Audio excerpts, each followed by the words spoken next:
Good morning, and I'd like to welcome everyone to this, the 20th meeting of the Standards, Procedure and Public Appointments Committee in 2025. I've received no apologies this morning, and our first agenda item is to seek agreement to take item 7, which will be consideration of the Electoral Commission's draft Code of Practice for non-party campaigners in private. Are members content to take that in private? I'm grateful. Our next item is consideration of the draft statutory guidance on imprints for non-party campaigners at the Scottish parliamentary elections and council elections in Scotland. This document is subject to the negative procedure and has been referred to this committee for scrutiny on policy grounds. We considered this document at our last meeting, and Emma Roddick, MSP, indicated that she intended to lodge a motion that the document not be approved. Before we move on to the formal consideration of that motion, this item provides an opportunity for any further comments that members may wish to make before I move to the formal part of the proceedings. Are there any committee members that would like to comment? Emma, may I come to you, please? Yes, thank you, Convener, and good morning, Minister. As you'll know, I was disappointed and frustrated not to have more of an opportunity to feed in without having to take a motion forward such as this one, and I think as a committee it would have been welcome for us to be able to comment further in advance and work something out in a more collegiate way, I suppose, because there are problems with this guidance. I think if we expect people to comply with electoral law, then the guidance on how to do that has to be sound, and I think we have to keep in mind that for this in particular, this is guidance for non-party campaigners. So while candidates and agents are rightly expected to be well across our legal duties, it needs to be as clear as possible to non-party campaigners how they can best do that. I am grateful to the Electoral Commission for meeting with me earlier this week to discuss some of the finer points, and I am reassured that there are plans to improve the non-statutory guidance to complement what's here. But I do still feel that the guidance that we've got in front of us is, in places, quite difficult to understand. Some of the logic is a bit circular, so I think it's worth having a bit more conversation about how we approach these issues moving forward. I'm grateful for that contribution. Do any other members want to make any points? I will invite the Minister who's not giving evidence in respect to this, but if he wishes to make a comment on it, I'm more than content for him to do so. But just before doing that, I think, Emma, that you very eloquently put on the record the challenges that have been found with this, and I wonder whether the committee would be content, irrespective of the outcome of the formal part of the motion that's coming, that as a committee we write to the government and indeed to the Minister to express our concern about this, and also perhaps seek an opportunity to ensure that this doesn't occur again in the way that it's done this time. So if the committee is content with that, I'm also content, Minister, I realise that you're not giving evidence in respect of this, but if there's any comments that you'd like to make, I'm more than happy for those to be put on the record. Simply to say this, Convener, that I will in due course be meeting the Electoral Commission. I am more than happy to raise directly with them any concerns that you would provide in writing to me. I do believe that in the context of elections it's important that the guidance that is provided, everyone who participates in that process, is clear and easy to understand. I think also we would reflect, I will reflect with them on their approach to ensuring that the Parliament is fully engaged where that's appropriate, and even where it isn't immediately necessary, that is something that's borne in mind. So I would give you that undertaking if you want to write to me. I'm very grateful for that, Minister, and for also your offer to act as a conduit to those. Excellent. Well, if there's nothing further, I'll move on to the next agenda item, which is the formal part, which is a debate on motion S6M 19488, seeking the committee's agreement to recommend to the Parliament that the draft statutory guidance on imprints for non-party campaigners at the Scottish parliamentary elections and council elections in Scotland, SG 2025-2015, should not be approved. As members will be aware, only the Minister and members can speak during this debate on the motion. And can I invite Emma Roddick, MSP, to move the motion? Thank you, Convener. Moved. I'm grateful. Does any member wish to contribute to this debate? Minister, is there anything that you wish to add in this part? This is in relation to the motion to annul. This is the motion to annul. I would ask members not to support the motion to annul, given the work that has been going on behind the scenes between the committee and the Electoral Commission, and the commitment that I've provided today to take forward the committee's concerns. Okay. If no one wants to add anything further, particularly looking to the member who wants to move, no, then the question is that motion S6M 19488 be agreed. Are we all agreed? No. We are not agreed. There will be a division. So those in favour of the motion, if you can raise your hands and keep them raised. Oh, no, sorry, my apologies. My apologies. We'll start that again. We are not agreed. There will be a division. Those in favour of the motion. Those against, please raise your hands. Is that saying yes motion? Yes. This is yes. Well, you can vote that way. Yeah. Please do. And abstentions? Just pause one moment before we announce the results of a 5-member vote.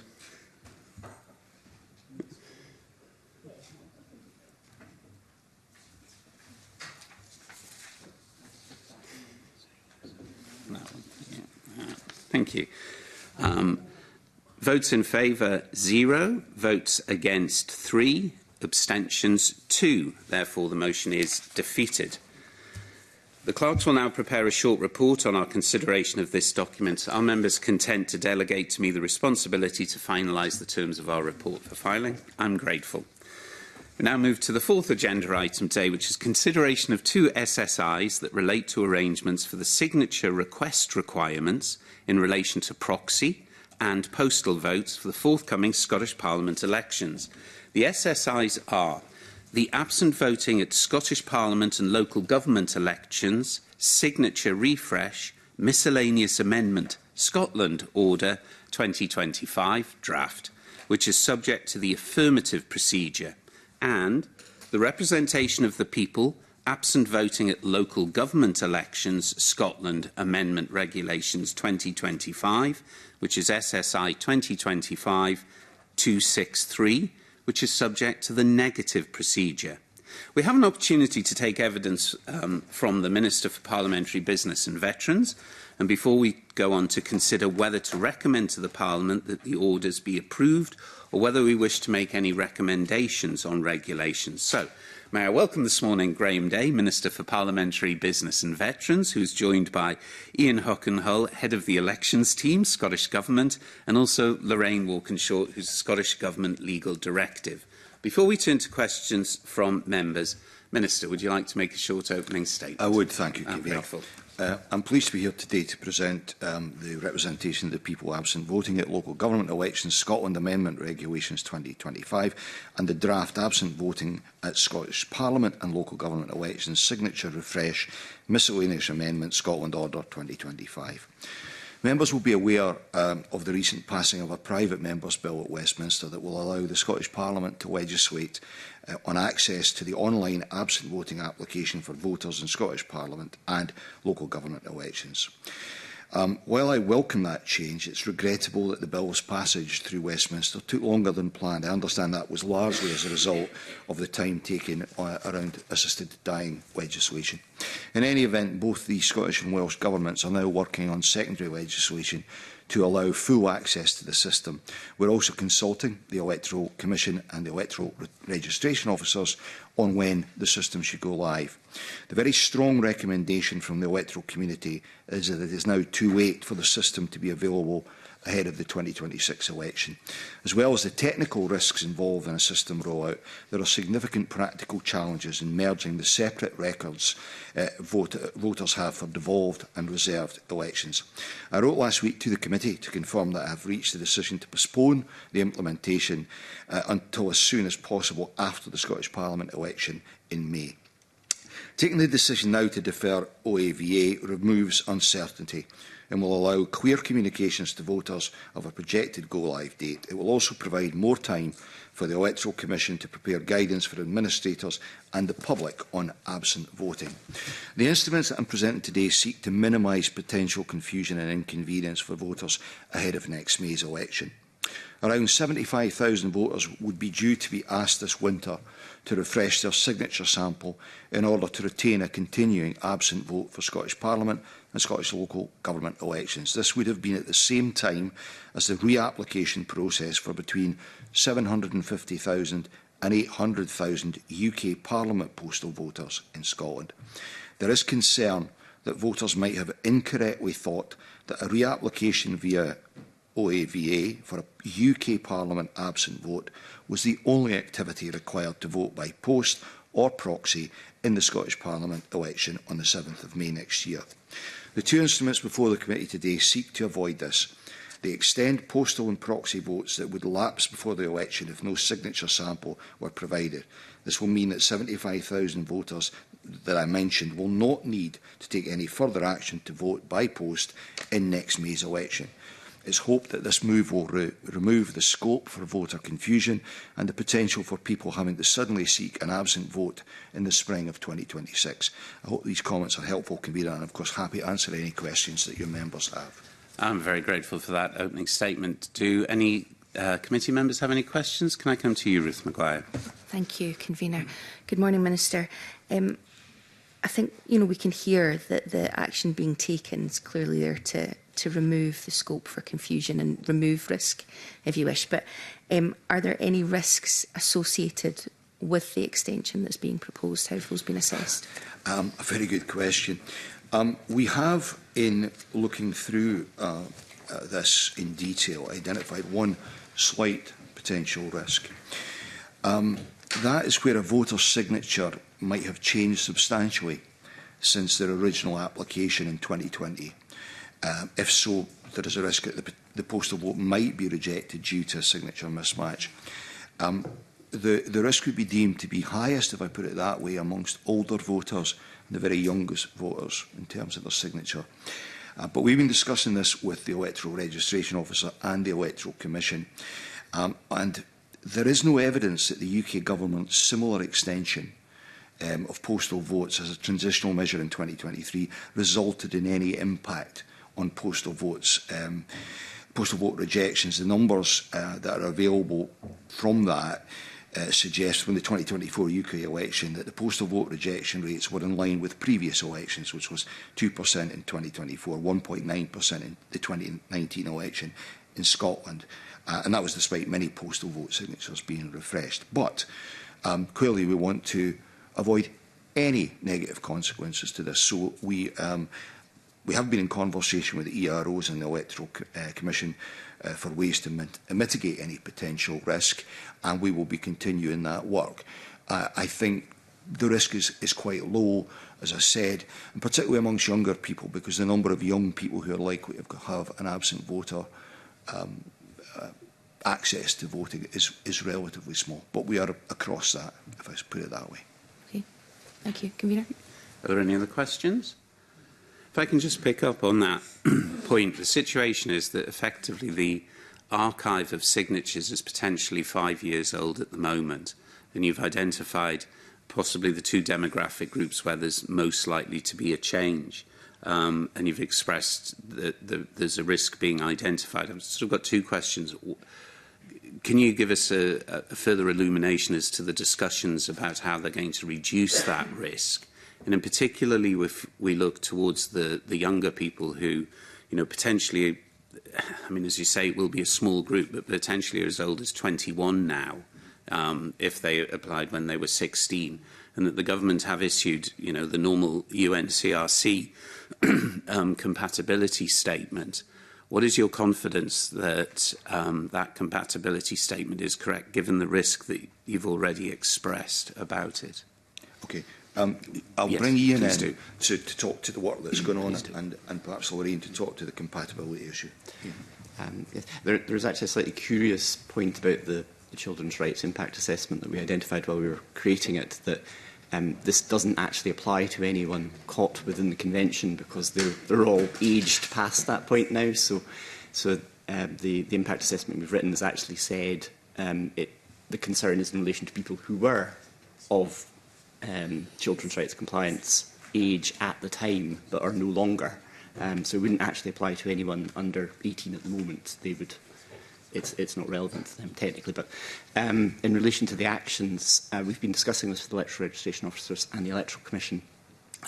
One concern, I think, is to inadvertently create confusion amongst voters whose signatures are actually fine.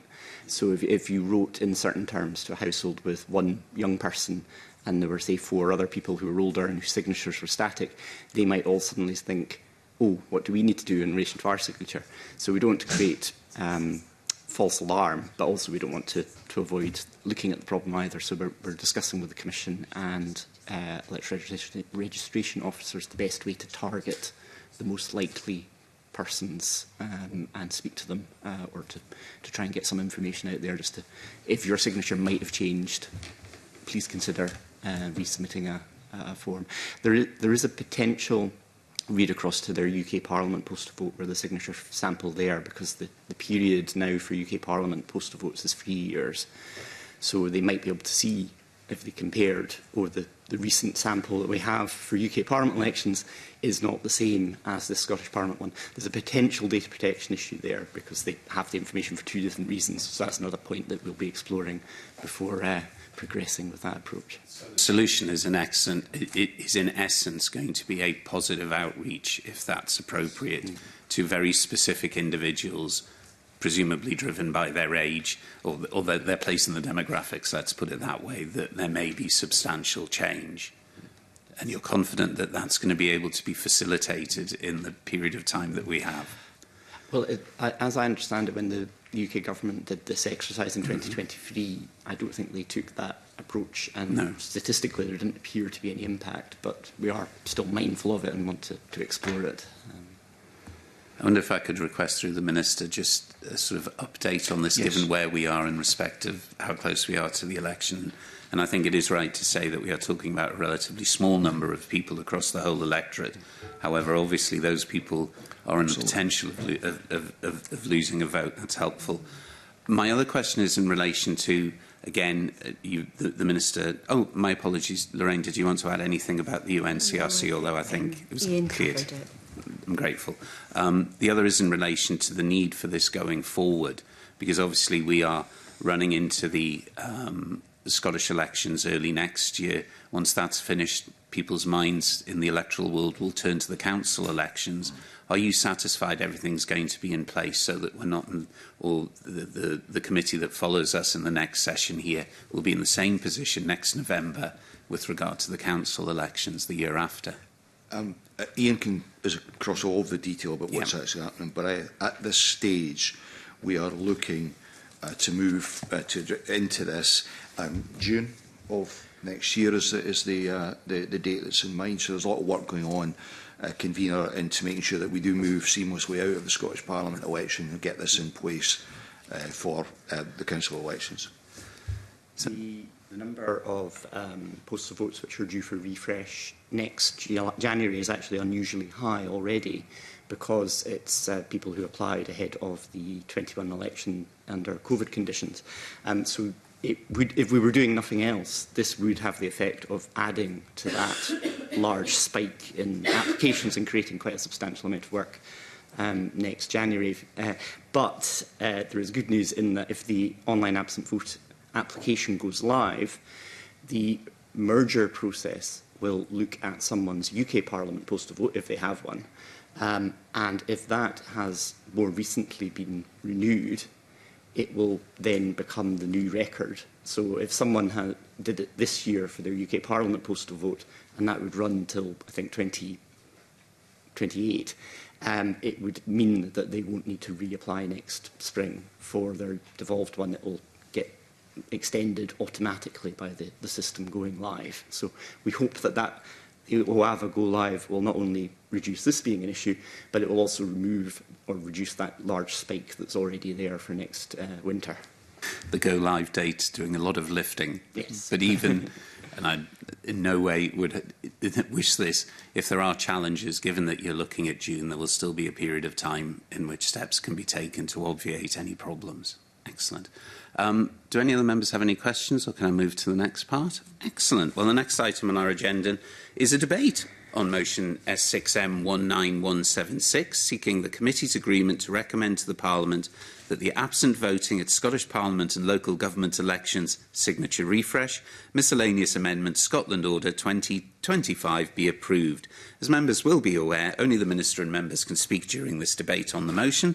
Can I invite the Minister to move the motion? I move the motion. Excellent. Does any member wish to contribute? No. Excellent. Then the question is that motion S6M 19176 be agreed. Are we all agreed? Yes, it is agreed. Our next agenda item... Ooh, I've done this the wrong way, haven't I? My apologies, one moment, as we have 2 SSIs to go through.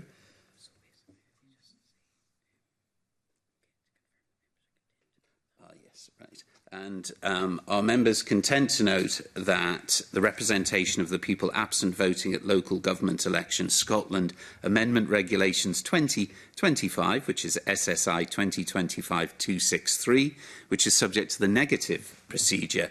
Are we agreed to note that? Yes, excellent. Then we can move to the next item.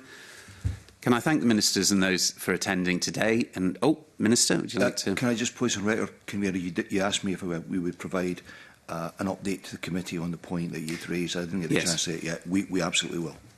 I'm grateful for that, and I will suspend for a short while for change of witnesses. Thank you, Minister.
And I now return. Our next item is to take evidence on the Freedom of Information Reform Scotland Bill. And we are joined for this item by Katie Clark, MSP, good morning, who introduced the bill. Can I also welcome to this meeting our first panel of witnesses, who are Dr Ben Worthy, Reader in Politics, Public Policy, Birkbeck College, who's joining us online. Good morning, Ben. Dr Erin Ferguson, Lecturer in Law at the University of Aberdeen. Good morning. And to Professor Kevin Dunyan. Good morning. We will move direct to questions, and members may want to put questions to the whole panel or individuals. Should any of you wish to respond to any of the questions, for which I will also add there is no necessity, if you'd like to indicate, and Ben, if you'd like to either raise your hand or use the hand function, I will bring you in at that appropriate time. So, if I can move first to the wonderment of being convener and getting the first question. So can I say good morning to everyone? So my first set of questions are really to all of you, partly to set the scene and to show the area of the contribution. So obviously we've conducted a consultation on this, and respondents across the sector have indicated that freedom of information in Scotland is both widely used and actually is widely and well regarded. How would you, as individuals, assess the current state of the freedom of information regime here in Scotland? And Ben, can I come to you first with that? Yes, indeed. Can you hear me okay? We can, thank you. Yes, well, by international standards, the Scottish Freedom of Information Law is quite well performing. It has high levels of requests from the data that's available. There's also a broad set of different groups who are using the Freedom of Information Law. Some of the other kind of vital signs of a Freedom of Information Act point in the right direction, things like number of requests that are, accepted and result in information being given out. And I think one of the really important things to bear in mind is that it is very widely supported among the public. The evidence around this shows that, almost 90% of people think the law is a very good thing and support it, and also support it being expanded. There are issues, of course, and these are the kind of common issues that face lots of FOI regimes, issues like delays, which cause frustration, the question of how far the law expands, and something that this bill does deal with, and something that I've been researching recently, is also the question of what we do about the different ways in which governments now make decisions, which might be something that we come on to. Excellent, thank you, Ben. Erin, can I come to you? Yeah, so I would largely agree with what Dr. Worthy has said. The Freedom of Information Scotland Act is largely working as intended. It's resulted in a high volume of information disclosures in the relatively short period that has been enforced. However, there is still some room for improvement. I think most notably with regard to my own research, it's the scope of the Freedom of Information Act and the speed at which additional bodies have been designated as additional public authorities, and not just the speed, but the overall volume of designation orders is still relatively low, and I think certainly lower than had been intended when the Act came into force. Thank you. Kevin, is there anything you'd like to add? I agree with both. When that came into effect, we saw it as a very positive act compared to that in other countries. We don't charge a fee, for example, for making an FOI request. In fact, we don't have to say it's an FOI request, as in most countries. It is, by making the question, the responsibility of the authority to recognise it's an FOI request and apply the relevant legislation appropriately. I think the challenge we're going to see, and we're still seeing, ever since my time as Commissioner, is we're not keeping pace with two things. One is the way in which public services are being delivered, so the outsourcing of public services. We anticipated it. The Minister said at the time that it would be the next thing on the agenda, but it's been the next thing on the agenda for the last 20 years. And we are not getting to grips with the need to actually encompass those bodies delivering public services with public money where either rights to information are being lost or not being afforded. That's one. And the second, of course, is the way in which information is now actually transmitted. I mean, if you look at aspects of our law, it's based in some part on the New Zealand law of 1986. Email hardly existed in 1986. People were sending in letters for information, which is why we've got a 20-day period to actually respond to it. We're not keeping pace with that, nor in the way in which information is being retained or circulated. And, of course, that's prominent in the bill as well.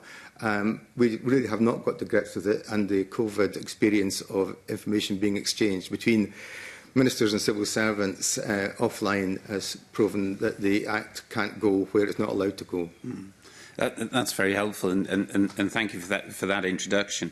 And actually picking up on what you say, Kevin, I mean, certainly a substantial amount of the consultation, there is a criticism of the length of time it's taken to review the FOI landscape, and this is obviously one of the fundamental intentions behind the bill.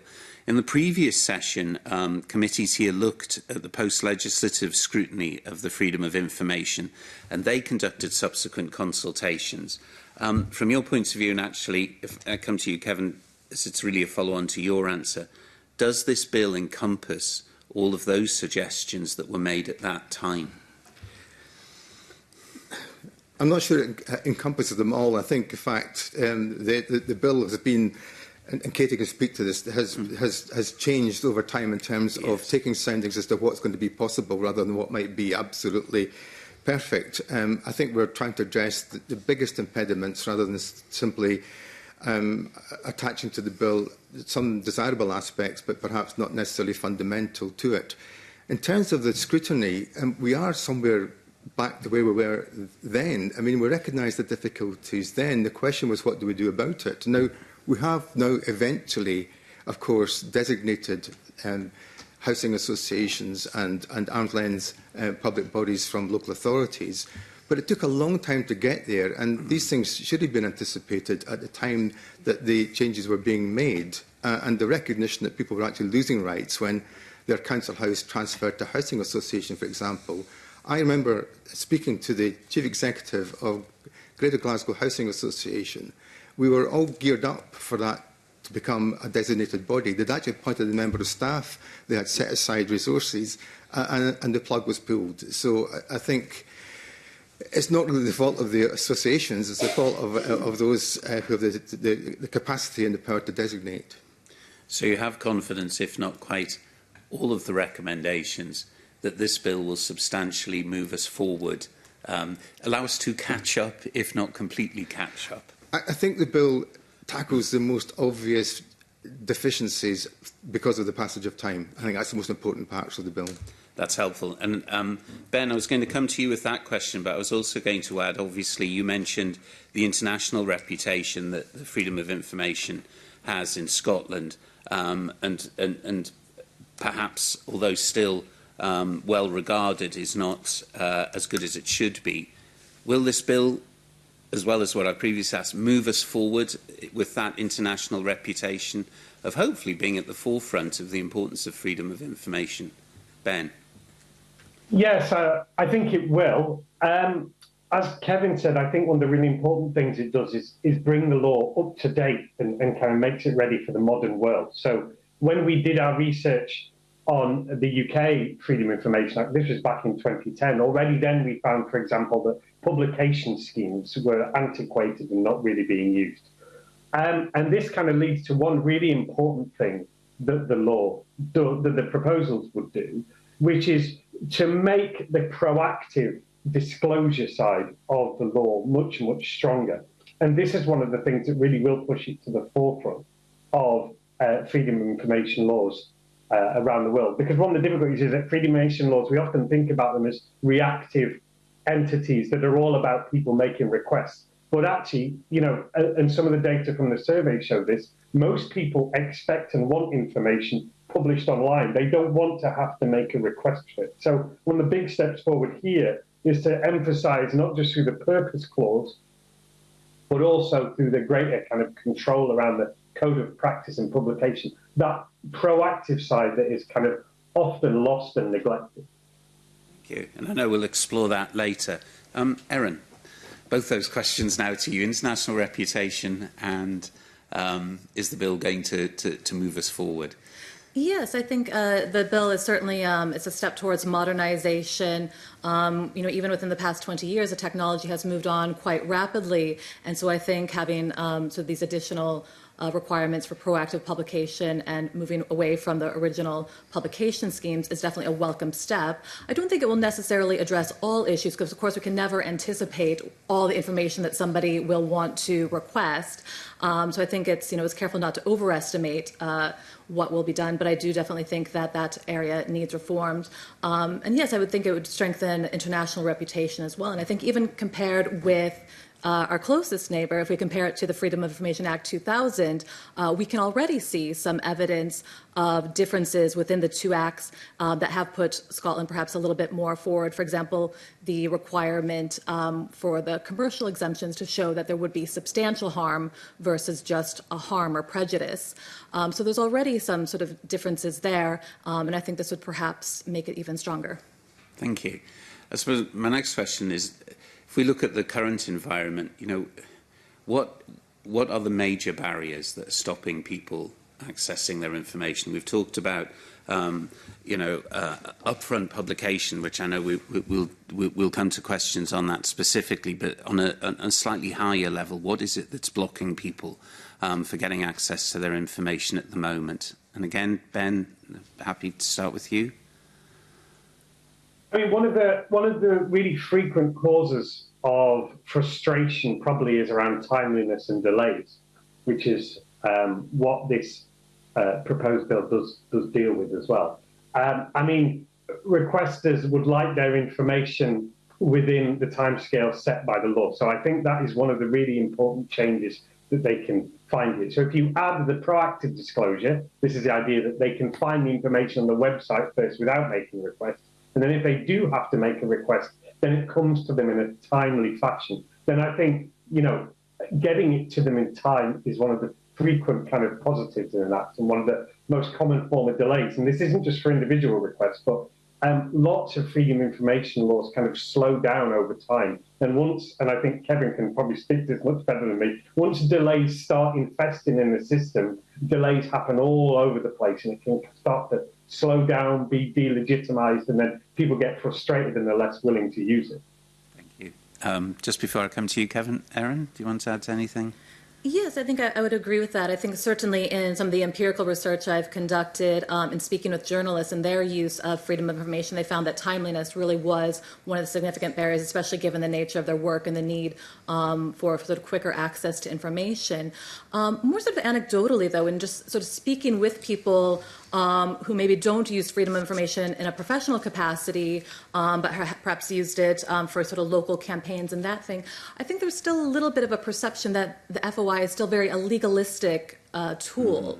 People don't necessarily want to make a freedom of information request. They kind of still feel like they're perhaps imposing a burden on public authorities, and they don't necessarily see the information as theirs to request. And so I think that's another thing why this bill is quite important. I think it just kind of has more of a symbolic effect, and I think really reinforcing the idea that it is our information and that public authorities are custodians on the public's behalf, and perhaps that might go to some way to sort of changing that perception of what FOI is. Yeah, that's helpful. Kevin, anything you want to add?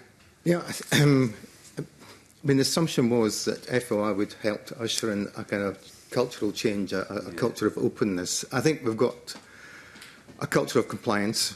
And I think that's positive. That doesn't happen everywhere in the world. I do a lot of consultancy, and there's lots of much better laws than the Scottish laws around the world, but the compliance often is not nearly as, hasn't got the quality of the law itself. I think the difficulty we have is that we have our approach to FOI and the decisions of the Commissioner are highly legalistic. I can understand that because of the appeals to the Court of Session, for example. But nevertheless, in many countries, the decisions by the Commissioner are much briefer and very much, I've looked at this, yes, you should release it or not, and it's not challenged. We have to justify every single page of information that is being disclosed. So it works, but it could work better. And I think, again, that's what the bill is trying to do, is to try and encourage that culture of compliance. If you go to a Scandinavian country, Sweden's not got the best FOI law in the world. It's got the best culture in the world, and so does Finland. Civil servants and officials don't balk at being asked at the front desk, can I get information? And they'll go away and get the information there and then, not necessarily say, we'll get it to you in 20 days and please put it in writing. So we're not anywhere at that point, but I'd like to see us moving towards a more nimble approach. I think the changes to the publication scheme that has been proposed is long, long overdue. I mean, it delayed the bill coming into effect, the Act coming into effect by 18 months, as it went around everybody, including pharmacists and practice managers in doctor surgeries to tell them you're liable to the Act and you're required to have a publication scheme, which of course didn't go down at all well. And it never was maintained thereafter, and that's been a great difficulty. So if we could begin to move to a more relaxed view of information is, as this bill proposes, it will go into the public domain and prepare for that, rather than say, we'll wait and see what exceptions are going to apply to it. So it's the next supportive step to move from compliance, because I have to and I will comply absolutely, to actually what you're talking about is an environment where people better understand both the importance but also the ownership of the information in a sense? That's right. And of course that means therefore writing and preparing documents in the expectation that will go into the public domain.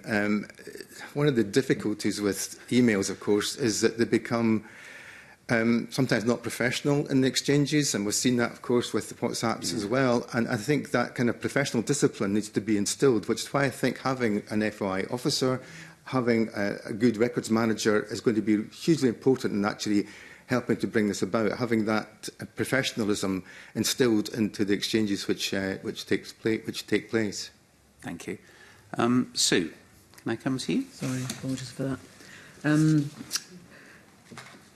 Some of the respondents to our call for views suggested the proposal doesn't really change the legal position of the information that's being disclosed under the Freedom of Information Scotland Act, while others warned it could be downgrading the existing position. So do you consider that some of those amendments are necessary or perhaps maybe perceived as symbolic?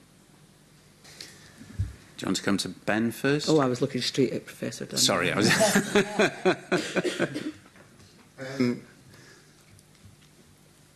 I think some of the amendments either highlight or emphasise what perhaps can be read into the legislation. So I think in terms of the first question we were asked in terms of the assessment, in terms of the presumption of disclosure, and as I say, my contribution is not just implicit in the Act, it's really in the very first sentence, but it's not being read as that. And I think, therefore, some other laws have a purpose clause, and I think that provision that's been proposed actually effectively becomes a purpose clause which says this information will be put into the public domain unless, and so you actually then have to anticipate and act on that basis, as I was saying earlier. Ben? Dr. Worthy. Yeah, sorry, broadly all of these things point in the direction of openness. How open is a question about implementation, of course, but they all point in the direction of openness and pushing it at the edges of what Kevin called this sort of culture of compliance towards a better culture of general openness.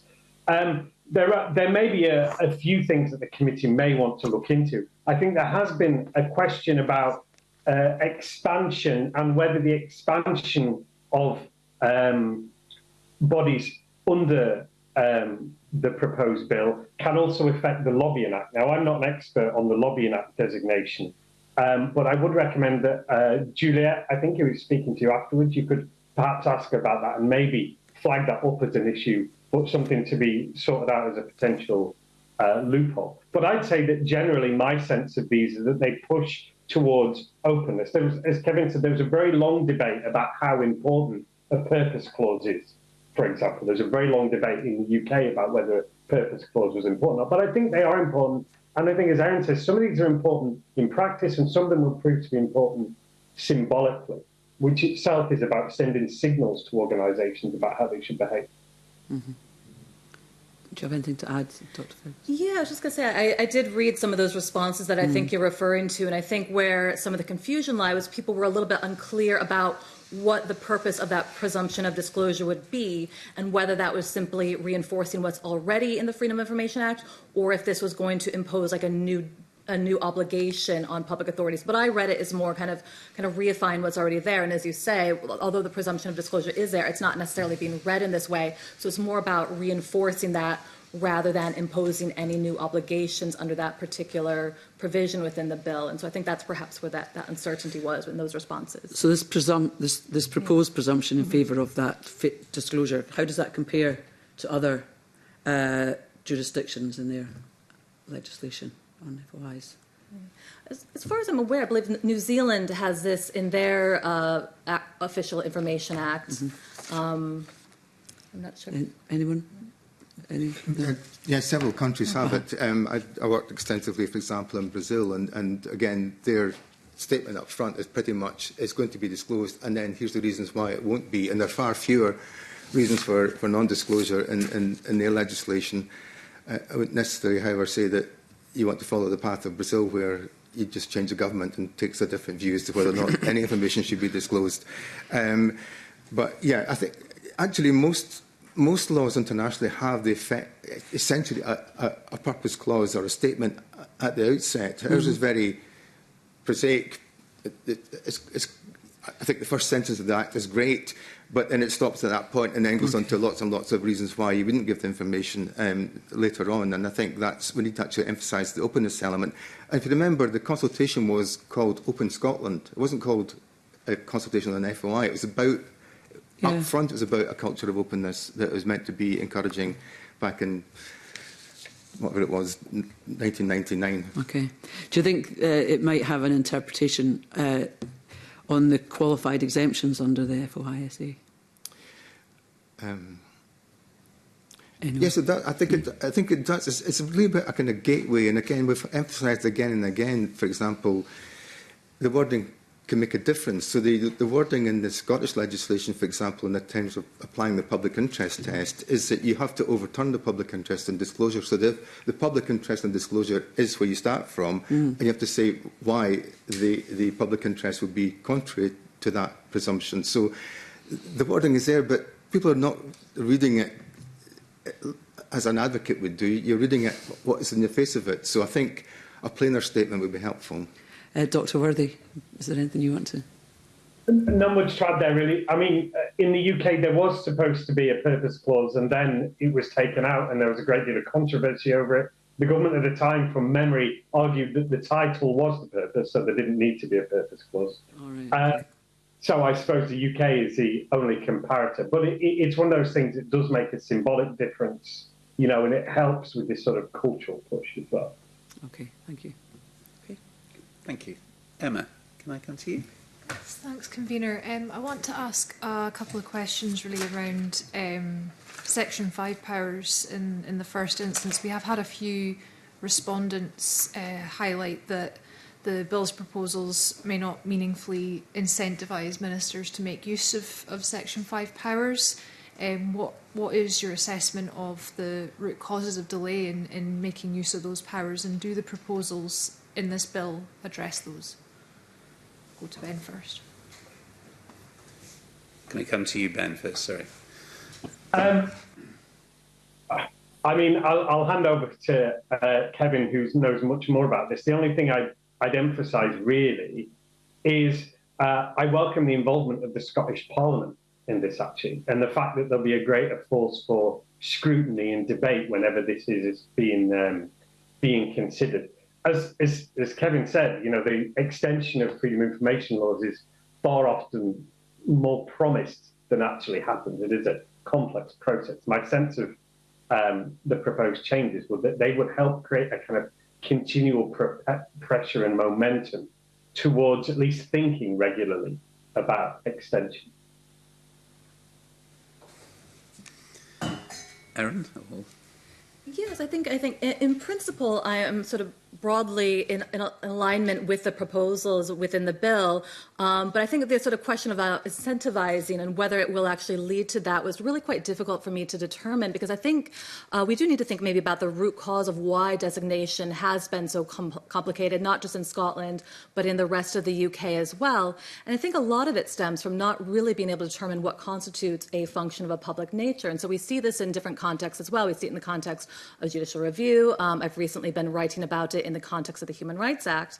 And I know, obviously, the Office of the Scottish Information Commissioner is doing a lot of work around this and has done for years in trying to identify different factors that could perhaps be used in making that assessment. But I think where we are right now, there still is a fair bit of debate around that. And I think that's perhaps slowing down the early stages in the process. But I do think sort of having the involvement of Parliament as well could perhaps help to facilitate that discussion.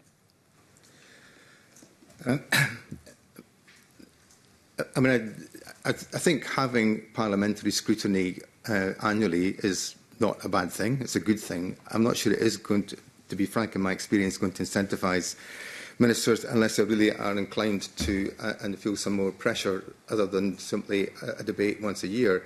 Why has it not been done in the past? In large part, of course, it was the assumption that would be an enormous burden, which I just don't think is the case. I think it's now been demonstrated that FOI is not nearly the burden that people think it to be, and indeed if we get rid of the publication scheme is much, much less of a burden.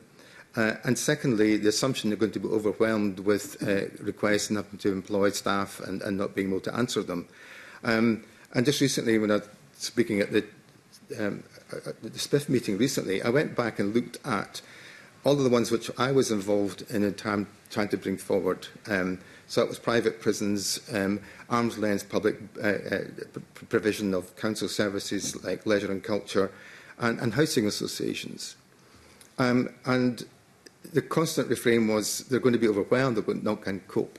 So the private prisons, Idlewell Prison, last year received 4 FI requests, Kilmarnock Prison 1, West Lothian Leisure and Culture 10 requests, Dundee Leisure and Culture 24 requests. 24 requests in the whole of the year, and that's last year. Hanover Housing Association, which has 5,000 houses and 600 staff, 11 requests. Wheatley Homes, 100,000 homes, 61 requests. ScotRail, despite of all of the controversy around them, fewer than one per day on average, is not an overwhelming burden. And in any case, are you telling me that if you were in a housing association and you wrote to it, they would ignore your letter? They would ignore your request for information? No, they wouldn't. So I think we need to get these things into perspective and into proportion and not have this held up as something which is an impediment. We brought in other legislation, including data protection and records, in terms of record holding in Scotland. We'll come on to that in terms of an FOI officer. I mean, there are things which you should be required to do if you're a public body in Scotland and having public funds. And being held accountable has to be one of them. And the accountability, to my mind, is not burdensome. There were a few mentions there of the Parliament being able to make designations and hopefully that acting as a bit of a pressure point. Is the Parliament, in your view, then well placed to make such designations?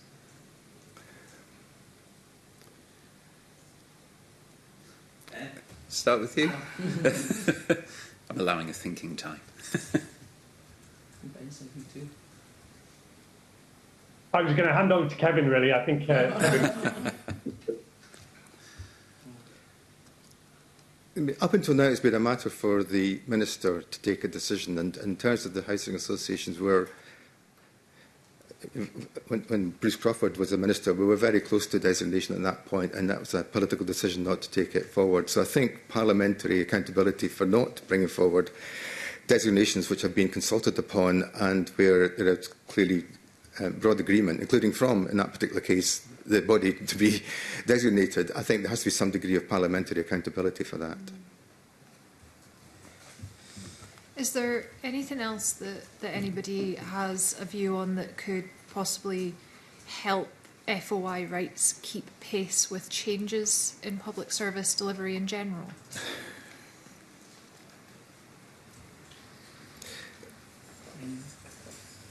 I mean, there are in some other countries, but I don't want to.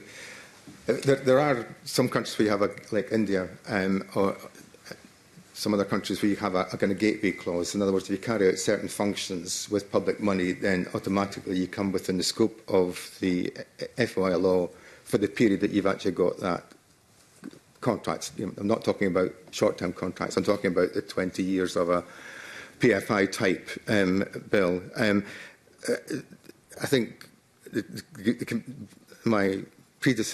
current commissioner and my predecessor commissioner are opposed to gateway clauses, so I understand why they think that's the case.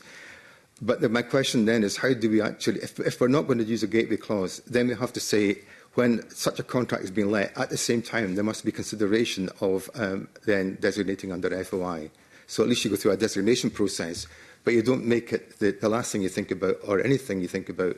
You have to do it at the same time as that kind of contract is given out. Otherwise, and we've seen this with hospitals, if you ask for information about a hospital from the contractor, they can then claim commercial confidentiality for information which would not be claimed or could not be claimed if the hospital was wholly in the public sector. So you do lose rights if it's beyond reach. And well, I know in some of the other responses, I was reading the report that was published about that, some of the other respondents had suggested possibly an approach similar to the Environmental Information Regulations or the Environmental Information Scotland Regulations, which has more of a functional approach. If a body is performing a function of a public nature, then it ought to be, or public administration, then it ought to be subject to disclosure. I think that's definitely an approach worth exploring further. However, in doing my investigations or my research into how the EIRs work in England and Wales, I've noticed that actually the functional approach is a bit narrower than it might first appear. And also it can create some uncertainty, not only for information holders, but also for information requesters. So I think we saw this most prominently back in 2015 and before that with the question of whether or not the private water companies were subject to the EIR. And of course, it was eventually resolved after going to the Court of Justice of the European Union and back to the upper tribunal, was eventually resolved that yes, they are subject to the EIR. However, since then, I've been doing some research into how the EIR has operated since then, and I've discovered that the tests that were established in Fish Legal have really created a high threshold that very few other public authorities have met. So, for example, Poplar Housing and Regeneration Community Association is quite famously not subject to the Environmental Information Regulation. So I think the functional approach does have, I think, some benefits of flexibility that I think people find welcome when they consider the slow pace of the Section 5 designations. However, I think there's also some uncertainty that has been created, and I think by leaving it a matter then of judicial interpretation has resulted in quite a high threshold for bringing other bodies within the scope of the EIR. I think, Ben, you wanted to contribute something? Yeah, just to say that this is a complex area for lots of freedom of information regimes and trying to work out how best it functions. And also to point out, looking both at the UK and Scotland laws, this is a very complex and lengthy process, often. And it can sometimes appear to be kind of going around in circles. So any mechanism that can help apply pressure or speed this up is a good thing. Okay. Kevin, can I just come back to the response that you gave about the role of Parliament? So obviously the bill proposes a role for Parliament to actively participate. I think your answer suggested that although possible, it may be more desirable for Parliament to more actively oversee decisions by ministers. Is that right? Or I think the frustration that I had, to be frank, was that political expectations have been created up front that designation is going to take place. Significant amounts of work were done to bring that about, and there was no satisfactory explanation as to why then the decision didn't go forward as a proposal to designate. We're not talking about changing the law here. We're actually applying the law here. And, of course, subsequently, that designation did go ahead. So what changed in the interim is simply one of the personal preference of senior members of the Cabinet, perhaps. I'm not entirely sure. Or special pleading, which didn't actually ever come into the public domain.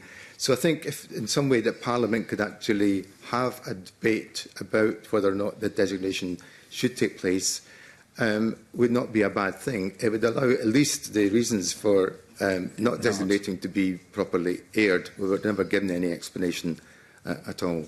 And I think parliamentary oversight generally is no bad thing in terms of FOI, in terms of what we're talking about, keeping pace. The view of what is a public function changes. I mean, I think the problem with the gateway and the problem with, as Erin is describing, is if you make it legalistic. But these are the considerations any government would make. Is it carrying out a public function? Is it expending significant sums of public money is a key resource for the public to access. Those will be the kind of tick boxes you go through to say, in this case, yes, we will designate, compared to a different body carrying out some functions but not of any particular prominence or particular cost. So in essence, it's really almost the underpinning of freedom of information. It's about finding a transparency in that decision-making process so that there can be understanding, and the appropriate body doesn't matter so long as that takes place and then can be interrogated. Yes, but at speed. I mean, I think this is the thing we have. I mean, we have literally taken the whole of my time as commissioner to designate. None were designated in my nine-year term. None. And yet we're promised it was the next thing on the agenda. Yeah, that's helpful. Thank you. Sue, can I come back to you? Thanks, Convener. We also had some... You spoke earlier on about one of the frustrations being about timeliness and things as well, and that sort of frustration from those that are requesting FOIs. But we've also had some evidence to the committee suggesting that the requesters may view clarification requests with suspicion. As the whole world is view in that sort of place right now. So could the pause mechanism proposed in the bill reduce that perception, maybe make it worse? Or are there any other legal or procedural changes that would better support improving trust and transparency? Ben, I was told to come to you first online. Thank you. I mean, as I said, delay is a cause of frustration, so anything that can help with delays is really useful. Just going back to Kevin's earlier point, though, as well, the other thing to think about is sometimes with the requesters, how these issues are explained is really important, and the language used about what is going on and why. But I'd say, you know, this will help at least mitigate a pretty considerable cause of frustration. You don't think they'd be viewed as delaying tactics or suspicion by the requester at all? I don't know. No, I think probably less so than the current system. Okay. Does anyone else want to comment on that end? The resetting of the clock clearly is open to abuse. I mean, one of my concerns is that the legislation is quite clear, is that you're expected to reply promptly and in any case not later than 20 working days. But to be frank, a lot of officials believe that 20 days is the tariff that they've got to respond to, and if they respond within the 20 days, that's a timely response. That's not what the legislation says. And if you get to the 18th day and you open up the docket and see that actually this is actually not as straightforward as you thought, then obviously seeking more information at that stage allows you to reset the clock and start all over again. The pause that has been proposed, as I said in my submission, it's pausing, so you're allowed to make the request for clarification. The clock is no longer ticking, but then it restarts when you get that information back. So you're not any worse off than if you'd opened up the information request there and then, and it was perfectly clear to you what was requested. And if you left it to the second last day to do your homework, then so be it. That's your challenge. I think it's less likely to be abused. I mean, I think there's some people have suggested the pause itself could be abused. I think it's less likely to be abused than the clarification provision just now. To go to 40 working days is a hell of a long time. I pointed out in my submission in the US, they do actually have a pause. They're one of the jurisdictions which do pause in the way it's been suggested in the draft in the bill. I think it's the Scottish Information Commissioner that suggested that it might be used tactically to delay responses. Well, similarly, tactically, the current system is used to delay responses, but I think, nevertheless, it's only they get no more time as a result of it. Okay. They still don't have the 20 days total to respond to. They may be in the interim busily beavering away to actually get the information as required. That's no bad thing, to be honest. Yeah, so you think how the pause of the clock mechanism, in terms of how it might affect the workload of the FOI officers, do you think that will be a positive or a negative, perhaps? I think it's an encouragement to get on with it.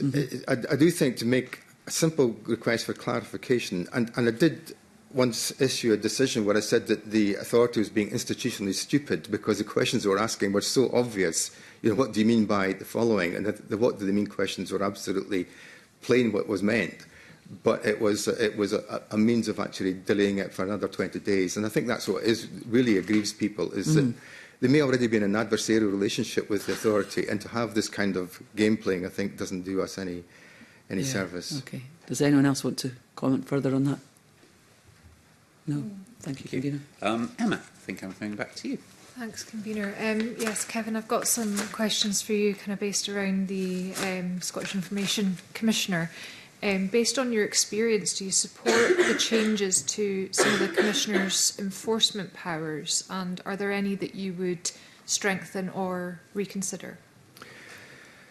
I think the submission that David has put in is a sound one. It's much more based upon the experience subsequently. I mean, I was the first Commissioner. Our focus was really on taking decisions which demonstrated that the Act had effect. We're releasing information to the public domain that hadn't been released before. I think the Commissioners now, certainly David and his predecessor, have very much been focused now on improving the performance across the public authority, not just in respect of individual requests, but about how do you get requests responded to more quickly. So, for example, the interventions that they're doing, they're not really, I would do practice recommendations, but they're doing systemic interventions across the whole of the public body to improve performance, for example. So I'm not sure that needs a change of law. It certainly needs a change of resources, as David makes it clear in his submission. In terms of, obviously, the legal enforcement of decisions, we have to go to the appeal is made to the Court of Session. So, from that point of view, thankfully, there are not that many compared to appeals which go to the tribunals in England. So, I wouldn't change anything in that respect. In terms of the Commissioner taking action on information which has been withheld or destroyed after a request has been made, I know there is the suggestion that that should also be a provision which would exist in anticipation of a request being made, and we may come to that. I certainly found that a very difficult one to pursue. When I did pursue that, we had to then get a change of the law altogether because you couldn't do it in the time which was allowed, and so with the Procurator Fiscal Service we had to get a change in the law. So I do think that is not inhibiting people if they really do want to seriously get rid of information. And I think we need to look seriously about how we actually, particularly now it's so readily possible to destroy information, we need to think how we're going to tackle that and what powers would actually lie with the Commissioner to further investigate. There are powers to actually go in there and actually seize equipment and have it inspected. I never used those powers. I don't know if any of my successors have used those powers, but it may come to that someday if that's how we have to prove whether or not information has been destroyed in anticipation of a request or indeed destroyed after the request has been made. Did you not use those powers because it was going to be difficult, or you just didn't find it necessary?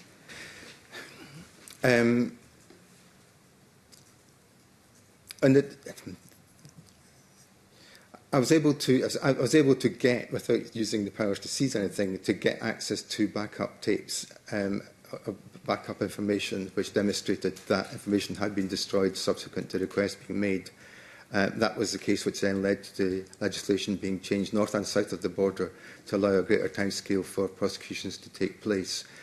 In terms of would I be comfortable going in to say I suspect this has happened and to say give me everything you've got, it's a big step to take. It's a big step to take. But there's no doubt, of course, that information has been, methods have been used to withhold information or to obscure information. Famously, of course, Michael Gove had his Mrs. Blurt Hotmail account to discuss how academies were going to be set up in England, which kept it out of the public domain and beyond the scope of FOIs. He saw it until he actually, unfortunately, sent the material to a journalist. So clumsiness, however, can't be relied upon. I think in terms of, however, the COVID experience and uses of WhatsApp, I think that is a real difficulty, and I'm not sure what commissioners could have done in those circumstances. But perhaps they could have been more forceful. We could have been more forceful in terms of actually demanding to see what was being exchanged on WhatsApp, particularly given that anything on WhatsApp was meant to be, certainly in Scotland, transcribed into the official record. And again, commissioners could have inspected that more forcefully. And would these powers have helped in that particular situation? I think those actions would have actually helped. Politically, of course, it would be very challenging to do. I've only once used my powers when I was Commissioner to say, and as a Commissioner, there is provision in legislation to ask the authority to tell you what they know, not just what they hold. I did seek to use that power. The government took it to the Court of Session and conceded only literally at the last second. But I have to say that the interrogations I had with ministers and civil servants was not productive thereafter. You mentioned in your first answer in this theme that there's that move towards looking at systemic issues as well as individual cases that come up. Do you think the resourcing is there and the capacity is there to be able to do that effectively, or do you still rely on something going obviously wrong? And I think that's what we're trying. I think we really are moving away from the obviously wrong. Yes, we can take the decisions. The obviously wrong tends not to be malign. It tends to be either a lack of capacity in the authority, it's not been afforded to the task, a lack of expertise. I think the interventions being made by the Commissioner, and David sets this out in his submissions, have been hugely successful. I mean, the improvement in the performance of the Scottish Government, for example, through intervention.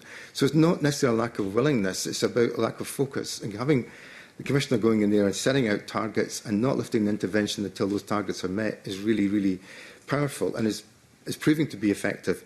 But that's not officially, that's not the core of his activity, particularly given an increase in the number of actual appeals coming into him. So yes, there is a capacity issue there.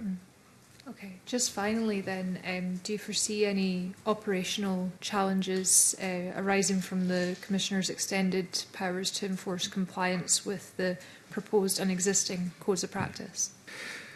I think there's certainly going to be some upfront challenges. I think the benefits will be hugely important, both in terms of not wasting authority's time. So the waste of time is actually with the authority, not with the Commissioner. I think it's about the authority having to go through a process that is almost now tick box, and nobody's enthusiastic about it, including the Commissioner. I think if we change the responsibility to the code of practice, which can be nimble and applicable to the circumstances of the authority, I think that's going to be an investment well worth making. Thank you. Annie. Thank you, Convener. Good morning. Sorry, Kevin, probably back to yourself again for this one. It's still about the Information Commission and the enforcement, because Section 11 of the bill proposes to repealing Section 48A of the Freedom of Information Scotland Act, which prevents the Scottish Information Commissioner investigating the handle of information requests by its own office. So basically, what do you think the impact of this might be on transparency and accountability for the Information Commissioner's office? In terms of investigating themselves, you understand that therefore is like an lacuna, but equally, it's Ben can probably speak to this better, because in England or in the UK, the Commissioner, I think, has to investigate him or herself in terms of any deficiency in the handling of information requests. So it never, to be frank, it never came up in the time I was there as an issue, but perhaps Ben has got a better handle on what's happened in the UK. Over to you, Ben. Thank you. No, I mean, what Kevin said is right, but I don't have an immediate handle on how it's been going. It just seems a sensible thing to do. Okay, thank you. Anyone else? No? No. following on from that, what are your views on the proposal to introduce an exemption for information provided to the Commissioner during the investigation of appeals? Do you think that should be available, or should it be exempt? I'm strongly in favour of it. I think that, yes, the Commissioner issues formal decisions, but if you look at the Commissioner's workload, certainly when I left, about a third of decisions were actually settled. In other words, the Commissioner had come to an agreement between the authority and the applicant as to what information could be provided and what could be reasonably withheld. And often that was based entirely upon the authority providing to the Commissioner the very information which was being withheld and explaining why, confidentially, why the information could not be disclosed. And without going into detail, I'll give you an example of, sometimes information will relate to a police investigation, and the authorities were of scrutiny and that police surveillance taking place, and that the information itself would be would disclose that activity taking place. Now, clearly, it's almost impossible for them to explain that in a response to the applicant. So, I think getting the confidence of the authority to actually explain really why they can't disclose, but what they might be able to disclose, perhaps even separately from what the request is actually specifically about, and getting the applicant to sometimes say, what is it you really want, and can I help you to get that information? And settlement is now a really significant part of the Commissioner's, a mature Commissioner's function. One final question, Convener. The bill itself proposes that repealing the First Minister's veto power under Section 52 of the Freedom of Information Scotland Act. What are your views on this proposal? And I'll come to Ben first on this one, if I may. Yeah, it makes complete sense. As all the submissions said and the evidence, it's not been used. The exemptions are sufficient, obviously, and so it should just be taken away. I mean, even the same in the UK FOI law, that there was a lot of talk about very heavy habitual use of the veto that people were worried about because it's happened in other regimes, but it just hasn't taken place. Anyone get anything else to add? Yeah, I agree that it should be removed. And I think in Scotland it was only the First Minister. In England and in the UK, it's a Cabinet Minister could do it. And in the early days, there were a number of occasions, and indeed I think the Speaker used the same process as well. So I think there was 6 or 7 times it was used in the UK legislation. As I point out in my submission, the veto itself is not absolute. Yeah. As a Commissioner, I could then challenge the First Minister's use of the veto, so still end up in the Court of Session. So I'd rather the First Minister challenge the Commissioner in the Court of Session than the Commissioner being asked to challenge the First Minister in the Court of Session. Thank you for that. Thank you. Erin, did you have anything to add? Yeah, I think I'm broadly in agreement with what's been said and what's been said in the responses. And I think, additionally, I think it would just send a real, sort of message about the commitment to the rule of law by kind of removing that additional possibility of executive interference with a decision of a court or tribunal, even though, it's, as everyone said, it's not been used to date. And I would just add that there isn't a similar veto power under the Environmental Information Regulation, so it would sort of bring it in line with that approach. Thank you. Thank you. Thank you. Ruth, can I come to you? Thank you, Convener. Good morning, panel. Thanks for your evidence so far. It's been very interesting. I've got some questions around replacing the publication scheme with a duty to publish. Many of those responding to the committee's calls for evidence advocated for that cultural shift that's been spoken about already this morning in the way that public authorities approach proactive publication and indeed resourcing of FOI functions. I'm interested to hear panel members' assessment of the readiness of the public sector in Scotland to implement that proactive duty to publish, and what kind of supports, be that technical, financial or indeed cultural, might be needed to make that shift effective, please. Come to Ben first. I mean, as I said, when we looked at the publication scheme more than a decade ago, people weren't using it. public authorities then kind of neglected it, and they all just sort of fell into disuse. So I think everybody's in agreement that they're a kind of relic.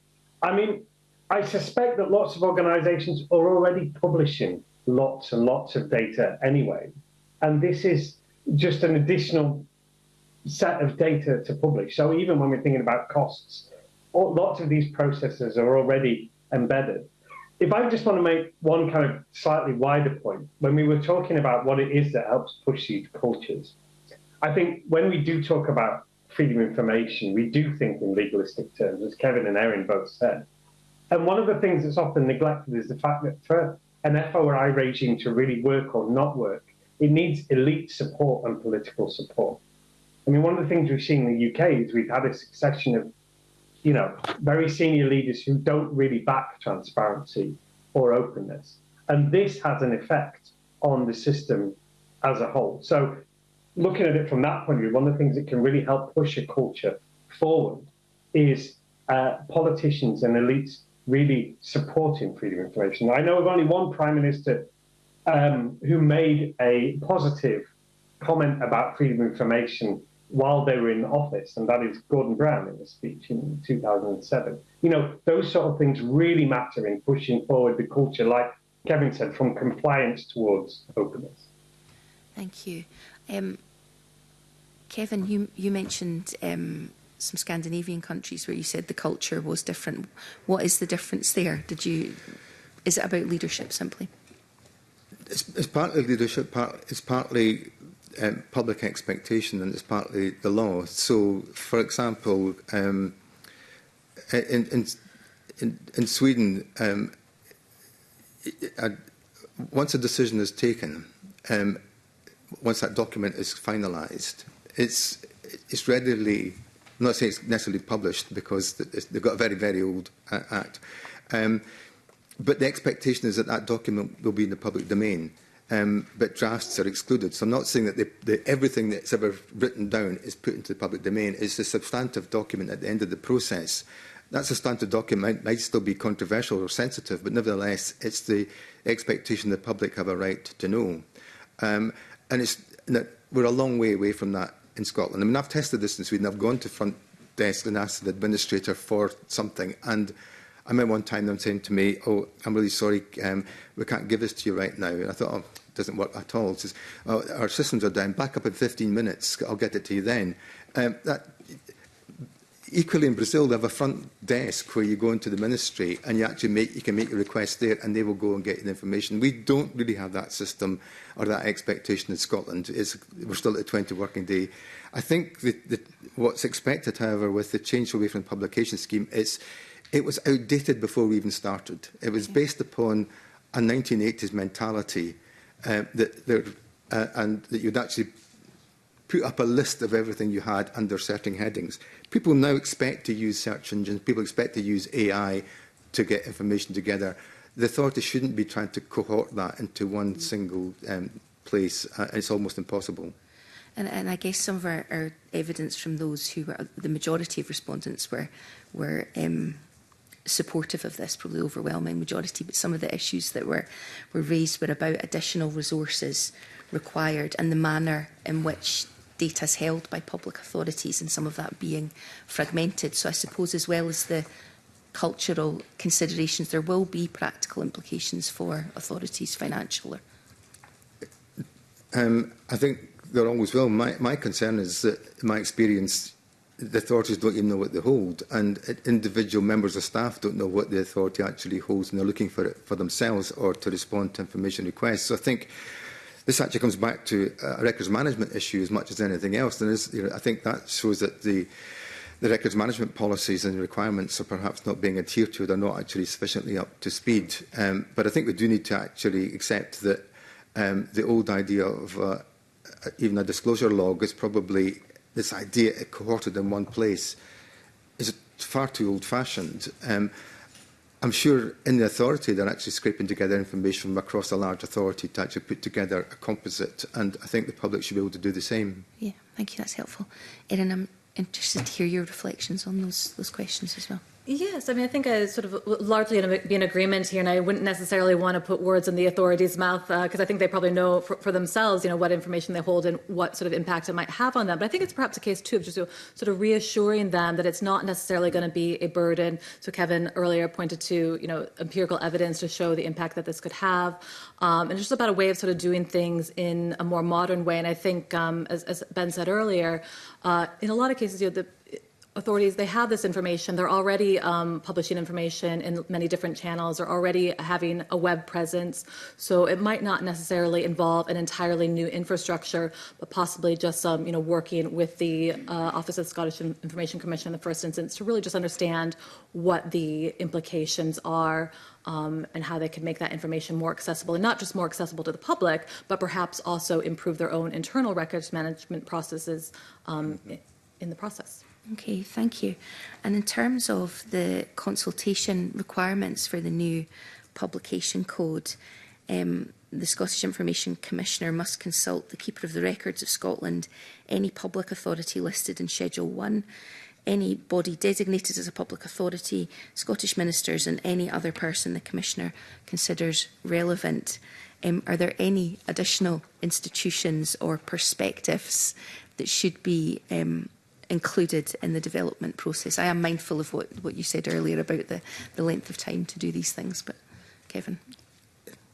I mean, I think it's making sure that we're not actually either duplicating things or that we've left gaps or challenges. I mean, consulting with the Keeper in any case under the codes is essential, and particularly because of the responsibility they have got for example, designating or approving the designation of records management officers in every public authority. I think there's a significant crossover role there.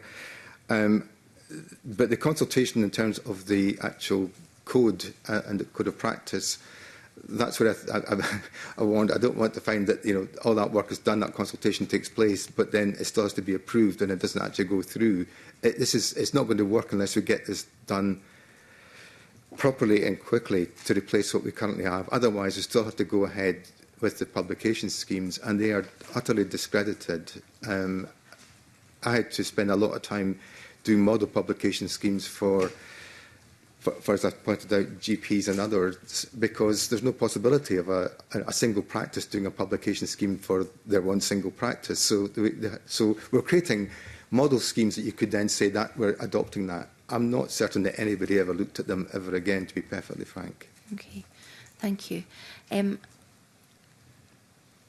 So I think the public interest benefits of that proactive publication are probably widely accepted. The committee will want to hear reflections on financial implications, and I wonder if panel members have anything to share with us about their assessment of the resources that are set out in the financial memorandum of the bill to implement the duty. Can I come to Ben first on that? Yeah, I was involved in one of the documents from the Constitution that was quoted in some of the financial background as well. And I think there's an estimate of £200 per request in here. I would say that's actually very high. I think actually most freedom of information requests cost kind of far less than that. And as Kevin pointed out, the burden, even using those calculations, is likely to be very, very small. I think it's important just to make a couple of points about calculating the cost and the resource implications. One of my worries is that when we start talking about the cost of freedom of information, it hides the benefits of FOI, and also it kind of helps feed this narrative that freedom of information is somehow a burden rather than a kind of democratic right. The cost can be extraordinarily variable, and there's all sorts of questions about how you calculate them and what you include. And the other thing that we found when we monitored local government in the UK for the first 5 years of the Act is that organisations, when they do deal with FOI, become more efficient over time and become better and better at dealing with them. So I would say to kind of caution about any particular costs, they're likely to be very low, and they're likely to kind of be helped by the fact lots of these systems, as we said, are already embedded. Thank you. Erin, do you have anything you wish to share on that or the previous question? No, indeed? I think that's pretty comprehensive. So yeah. Okay. Kevin? Yeah, I've read through the consultations, and very few people have been able to come up with either an answer or an answer which would be sustained in terms of scrutiny. And I do recall, of course, this same question was asked when the FOI Act came into effect, and the appointment of the Commissioner would be made. I'd love you to go back and look at what the expectation and number of requests that was anticipated would be made and come to the Commissioner back when this was done in 2002. Two things about it. One is that, as I've pointed out, the number of actual requests which actually come into the authority are far, far fewer than you might have anticipated. So I don't know how you can calculate it unless you've got a view to what you will actually get as a result of that. Secondly, the Act therefore actually allows you to then say this person is if you don't like it, go to the Commissioner. You don't have to keep engaging with that person. If the person is actually vexatious, you can come to that view as well. So there are provisions there to actually cut some costs where you've got a particularly persistent requester who's abusing the system. But at the end of the day, what we're talking about is, if we are going to move to openness, we need to make an investment. And what I see in the bill, and what I like about the bill, is we are now investing in FY 2.2. We're needing to move on from where we have got to, which is a compliance culture with the law, to then moving towards a system of openness and empowering people. And it fits with other provisions in legislation in terms of access to data, for example. We want to encourage authorities to put data into the public domain and to allow third parties to make use of that data to then create new information, and that's already happening. So I think the figure is impossible to say. I would give you a low figure. Somebody who doesn't like it will give you a high figure. That's going to be your challenge, I think, to decide where's the middle. I think that's always the challenge, isn't it? Yeah, okay. Thank you very much. Thank you, Convener. Thank you, Ruth. Just a sort of couple of final questions for myself before I will be going to the member.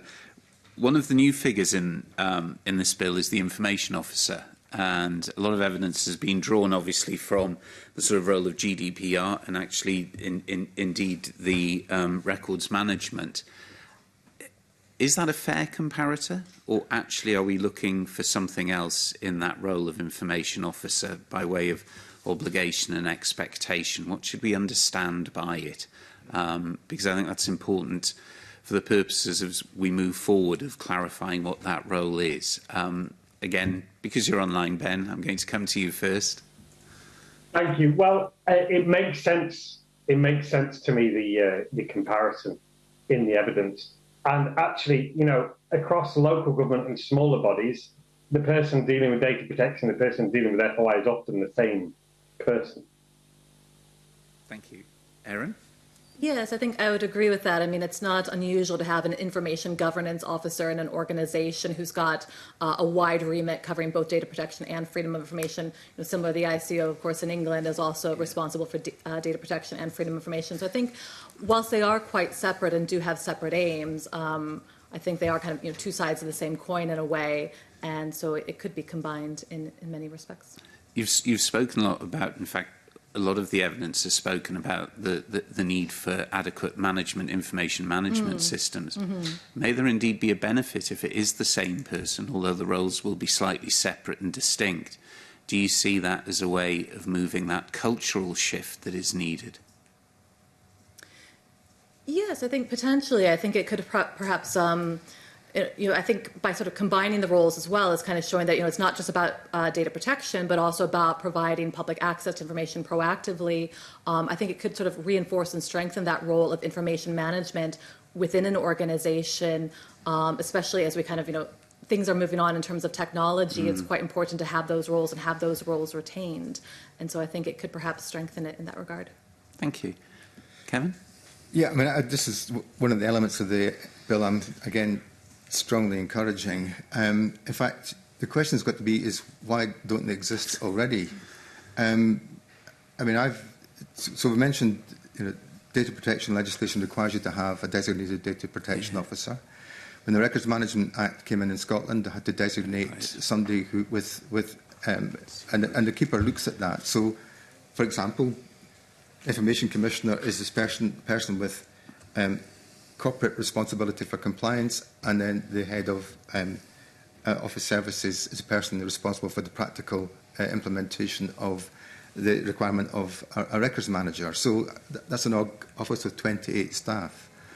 I used to be convener of the Standards Commission for Scotland. The Standards Commission, the legislation there in terms of the Ethical Standards in Public Life Scotland Act requires a proper officer to be designated in every local authority, such as usually the monitoring officer, and a person in every devolved public authority in Scotland, no matter what size. And the Standards Commission actually approves that person. So they submit the person, what their qualifications are, and sometimes we say we think that person is not senior enough. The whole point of this is twofold. One is to actually help with progress chasing and providing expertise to those who are actually handling FOI requests. And secondly, to be perfectly frank, standing up to those in perhaps a more senior position who would countermand the professionalism of a junior member of staff. And so I think the whole point is to give some kind of status to this individual and their functions inside the organisation. And they already exist. The last 10 years or more, in fact, we've held an annual meeting in the University of Dundee, where I have my honorary professorship, for the people carrying out these functions. They're self-selecting, but 150 people turn up each time with these roles. And I think it's important that they actually are professionally recognised. Excellent. Thank you. Katie, can I come to you? Sorry. Thank you. No, very, very grateful. I've just got a couple of questions, if that's okay.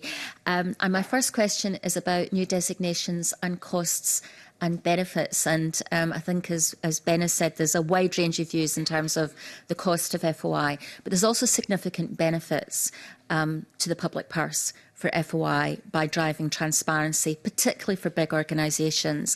And as I think Kevin Dunyan says, the bill has changed significantly during the consultation process. Lots of people would have liked the bill to immediately designate everybody that delivers public services in Scotland.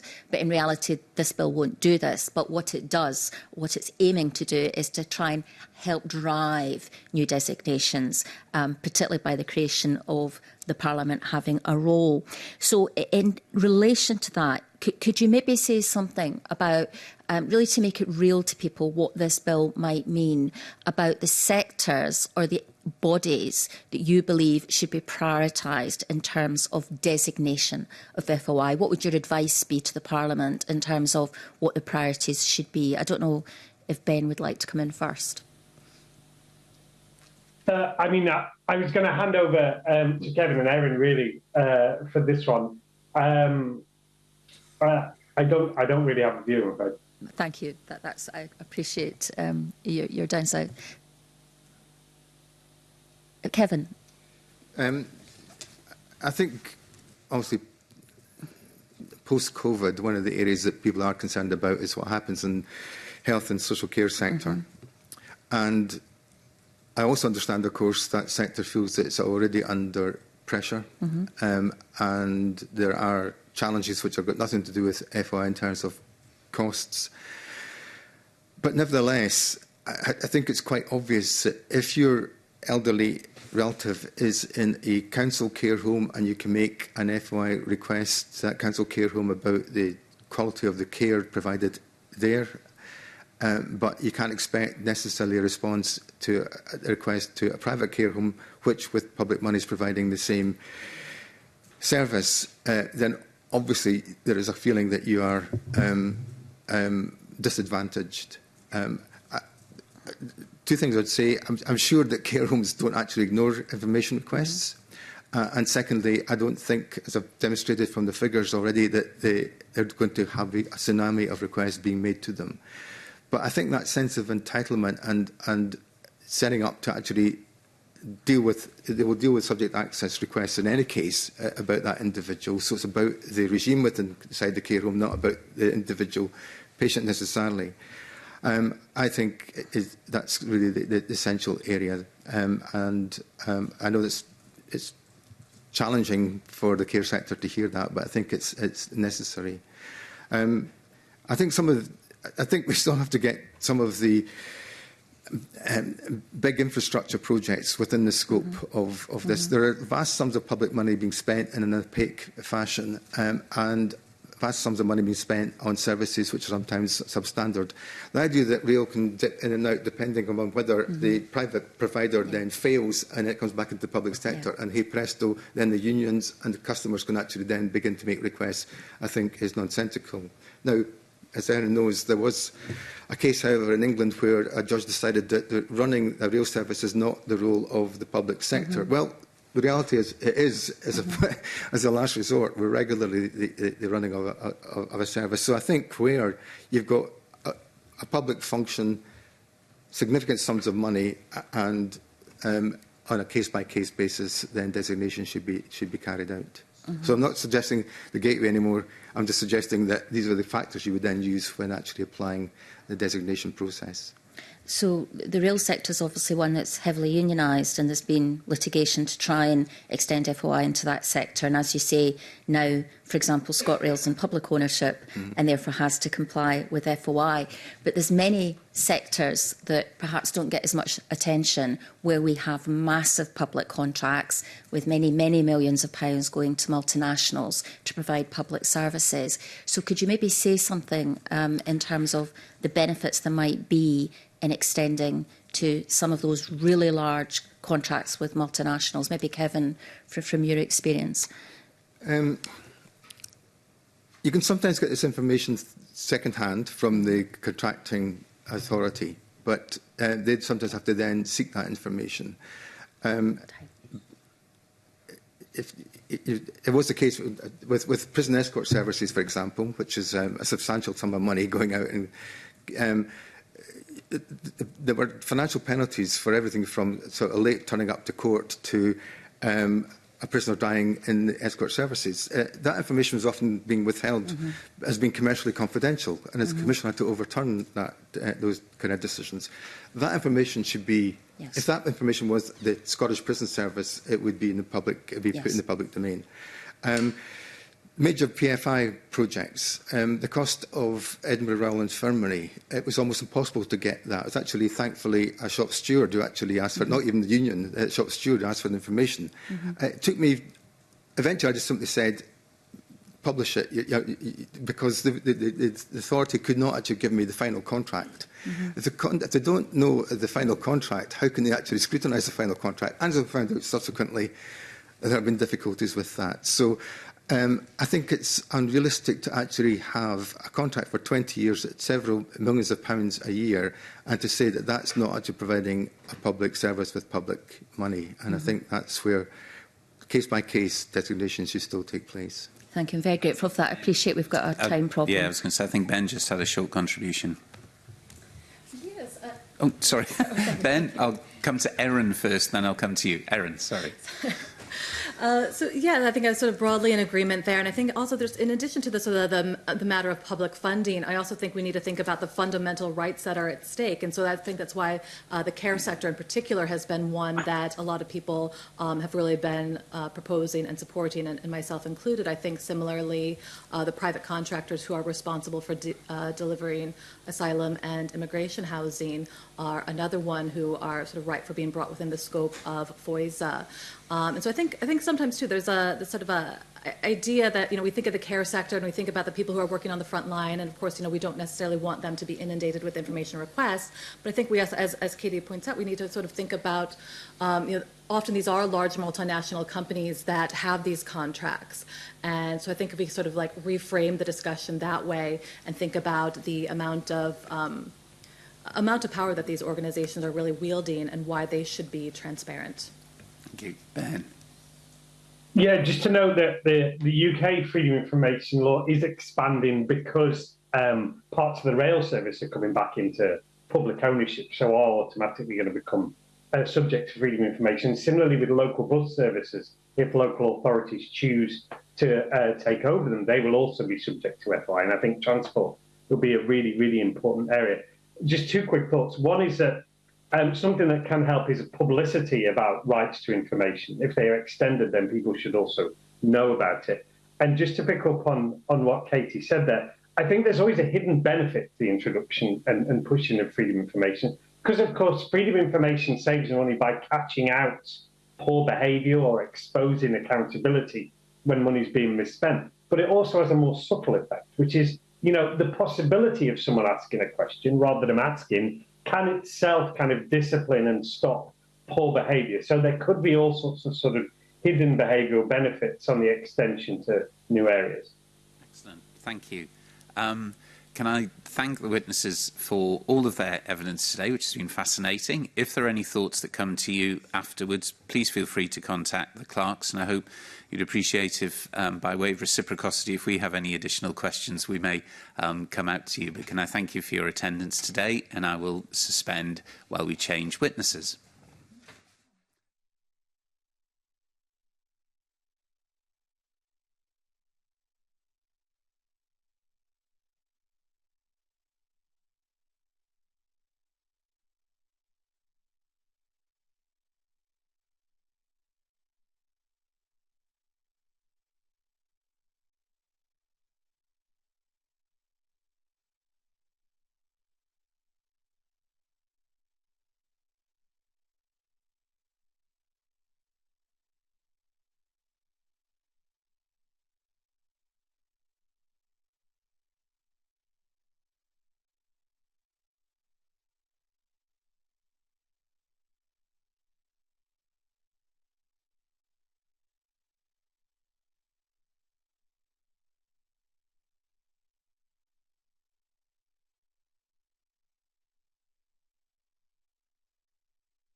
And now we return to this session with our second panel of witnesses. And can I welcome Alex Parsons, who's joining us online, who's Senior Researcher at My Society and What Do They Know? Good morning, Alex. And we're also joined in the room by Juliet Swan, Nations and Regions Programme Manager for Transparency International UK. So I can say hello to you, Juliet, as well. Again, we're going to move straight to questions, if that's all right. And again, using the privilege of convener, I'm going to kick off. And I'm sort of actually going to start with the question that I started with the previous group, in a sense that we consider the freedom of information provisions in Scotland to be, well used, well regarded. Is that correct? And Juliet, if I come to you first. Are we as good as we think we are? I think you can always improve on good practice. I think, as the previous panel alluded to, there have been improvements in recent years as well, after a period of probably underperformance. But I think also, as the previous panel said, that, the Freedom of Information Law is decades old, and we need to move into a 21st century digital-first recognition of what freedom of information can do. And also I think that public expectations are different. I think in the context of declining trust in democracy, we need to really think about the transparency tools that we have at our disposal and how to best use them effectively and efficiently to ensure that the public see governance and decision-making as trustworthy. Good. Alex, can I come to you? Well, so basically, I think it's good to balance the recognising where Scotland sits internationally in terms of access to the law, in terms of an effective working system that has been well regarded by the public, with the changing nature of government, not only in Scotland but around the world, and the transparency laws have to keep in step with stuff. So basically, things stand well in comparison, at the same time as there is always room for improvement and a need for improvement, otherwise things will be left behind and become quickly outdated. Thank you. And again, the previous session of this Parliament looked at the need for improvements in the freedom of information. Indeed, that in itself speaks for the length of time that perhaps we haven't looked at that. Is there anything that's been missed in this bill proposal that potentially is an opportunity to bring information, freedom of information, more up to date? That's no criticism of the member who's joining us today. Is there any opportunities we've missed in this bill? Juliet. I suppose, and this committee will have heard me say this before, that FOISA is only one of a suite of transparency tools that we should consider as complementary and interlocking. So I think, other post-legislative scrutiny that's happened around the Lobbying Act, for instance, and hasn't sort of seen any progress. So I don't think that, I wouldn't say necessarily there's anything missing in this proposal. I just think that there is a broader suite of tools that we should be looking at. I suppose this is an opportunity to stress that we are obviously supportive as TI UK of the proposals in the Freedom of Information Reform Scotland Bill. I think probably one of our main concerns is that bodies who are designated as Scottish public authorities are actually exempt from the Lobbying Act. So we'd be interested to make sure that that designation process doesn't remove the commercial and private activities of firms who are also delivering public services from the requirements to register lobbying activities. Alex. I think, similarly in terms of CNFOI as part of a wider suite, I think it's important to keep the environmental information regulations as part of the discussion, especially in terms of any differences between the cost limits between the two, because in a sense, the environmental information regulations is sort of inheriting a bit of an older framework, whereas when FOI came in, there was an understanding that actually most reasonable requests shouldn't cost anything, whereas that is a bit different from the environmental information regulations. So I think it's important to sort of keep that as part of the picture, and that while the goal of the environmental information regulations is to make it easier to access environmental information, as implied by the name I keep saying, that it's also important to make sure that it actually does become, environmental information shouldn't be less accessible than other kinds of information. It should be more accessible, because that's the point of the separate framework. Excellent, thank you. And I suppose it would help from the committee's point of view, and actually those that are listening, if I come to you first, Juliet, what are the current challenges? What are the current barriers that exist to the freedom of information that people are experiencing out there who are trying to use it? I mean, I suspect this has been mentioned previously as well, that broadly it's the culture of how freedom of information is seen, that it's seen as a burden and something to be considered as vexatious rather than being seen as a transparency tool of last resort, that, you should be already sort of as a matter of course providing that information to the public and putting that information in the public domain, which is why I think the focus in this proposal on proactive publication is so important. And again, this comes back to the way that the world has changed and the way we communicate has changed. It isn't a case of somebody typing up a handwritten note to publish it on a website anymore. Like we all communicate electronically. It's not that hard to then put that information out into the public domain. So, yeah, I suppose that would be my main comment on that. Alex, main barriers at the minute? I think it is that sort of one of the good things, as mentioned in the previous session, is that freedom of information is something you have to say, I am doing a freedom of information request. You ask for information and everybody should go, yes, this is how we process that. And I think that's sort of understood in survey responses run by the Commissioner, who was to talk about a quite high number of people who believe themselves to make an information request, in part because that process kicks into life when you just ask for information.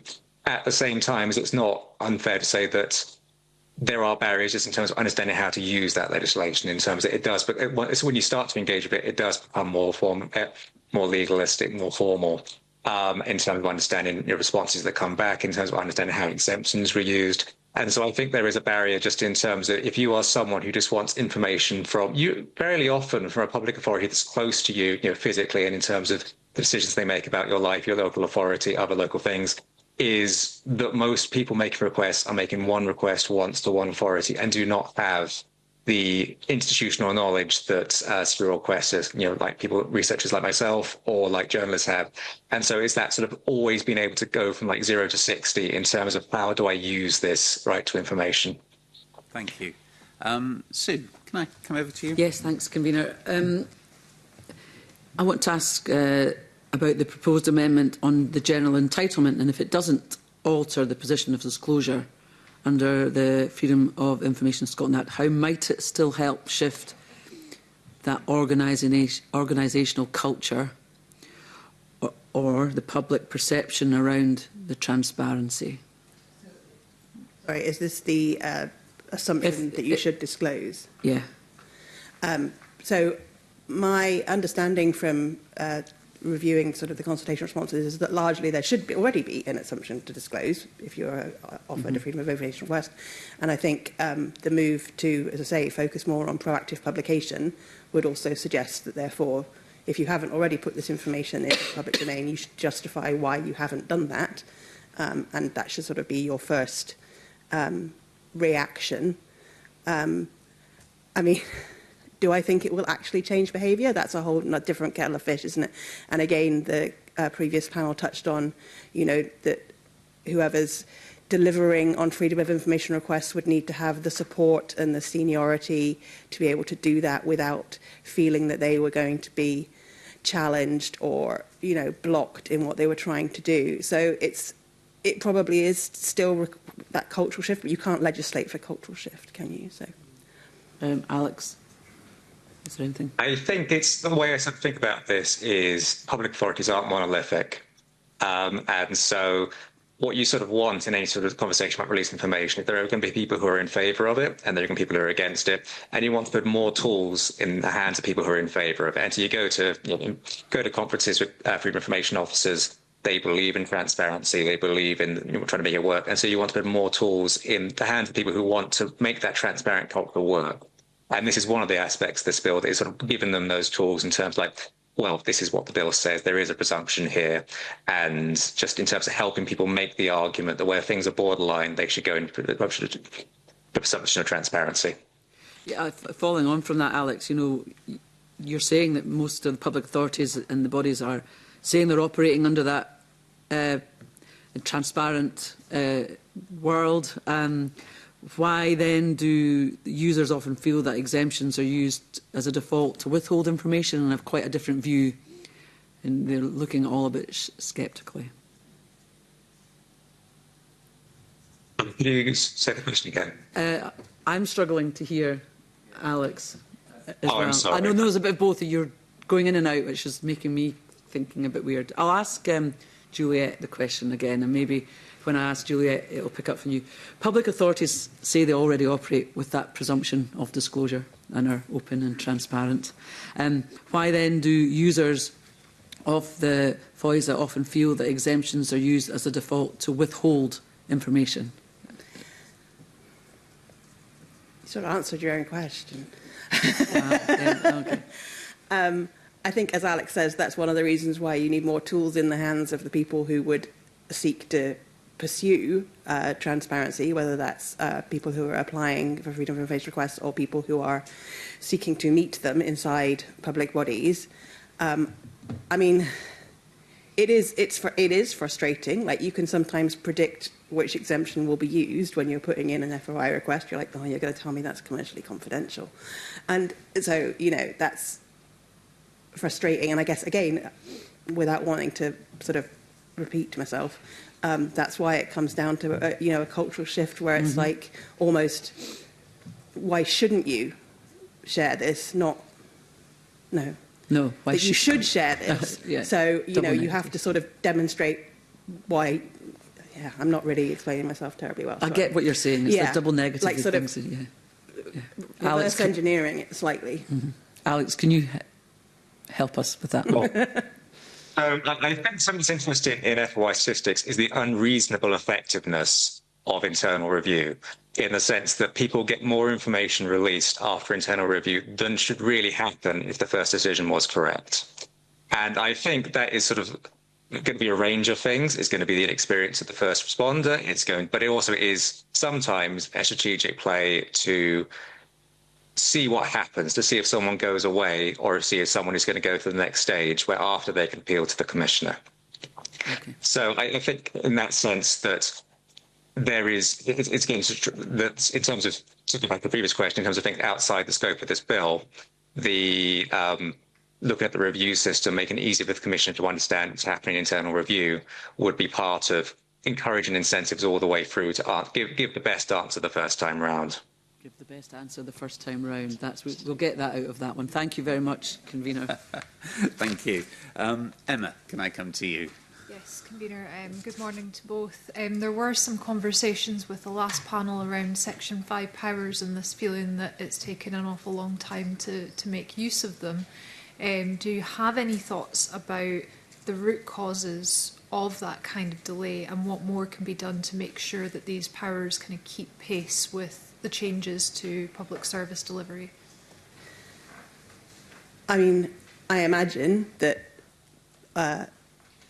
private bodies delivering public services don't particularly want FOISA to be extended, so there will be an argument being made from that side. It sort of brings us back to the lobbying question. I do think, however, that it is complex. Like, how do you divide which parts of an organisation's work are public services, like following the public money, and which parts are still doing private and commercial work? I mean, arguably, inside some public bodies, there are some bits of public bodies that deliver commercial work. Should that be separated out as well? But I think, yeah, the reluctance is, yeah, maybe it is just because it feels complicated, and it's not actually as complicated as we think it is. And I do like the idea of Parliament having a role in there and sort of having a consultation process around the designation, especially because that could help, I think, bottom out some of these suggested complexities. I do also think, though, with designation that it's important to know why we are extending the designation. I mean, the principle of following public money is a good one, and one that TIK strongly supports. But I think it's also very important to understand what the public think they're going to be able to get from freedom of information requests, and whether in fact there are other ways for that information to be made public, either through better proactive disclosure or through, you know, is there a requirement when you produce a contract that you should do X, Y and Z as part of delivering that contract. So I think it's just, for me, it's multiple things could be done, and I suppose that's maybe why it's been slower than we would have liked to sort of bring other bodies on board. Alex may say something as well about the fact that, of course, we don't really have a list of public authorities except for in the Freedom of Information Act. So, you know, if we did have a better list, we might be able to have improved the designation process rather than having a sort of, you know, cart before the horse situation where the list is in the Freedom of Information Act rather than being a list of people who deliver public services. There was a suggestion in the previous panel, I don't know, Alex, if you want to address this in your response as well, that there could be triggers for starting the process of designation, and once those are met, then that's almost automatic that it's given that consideration.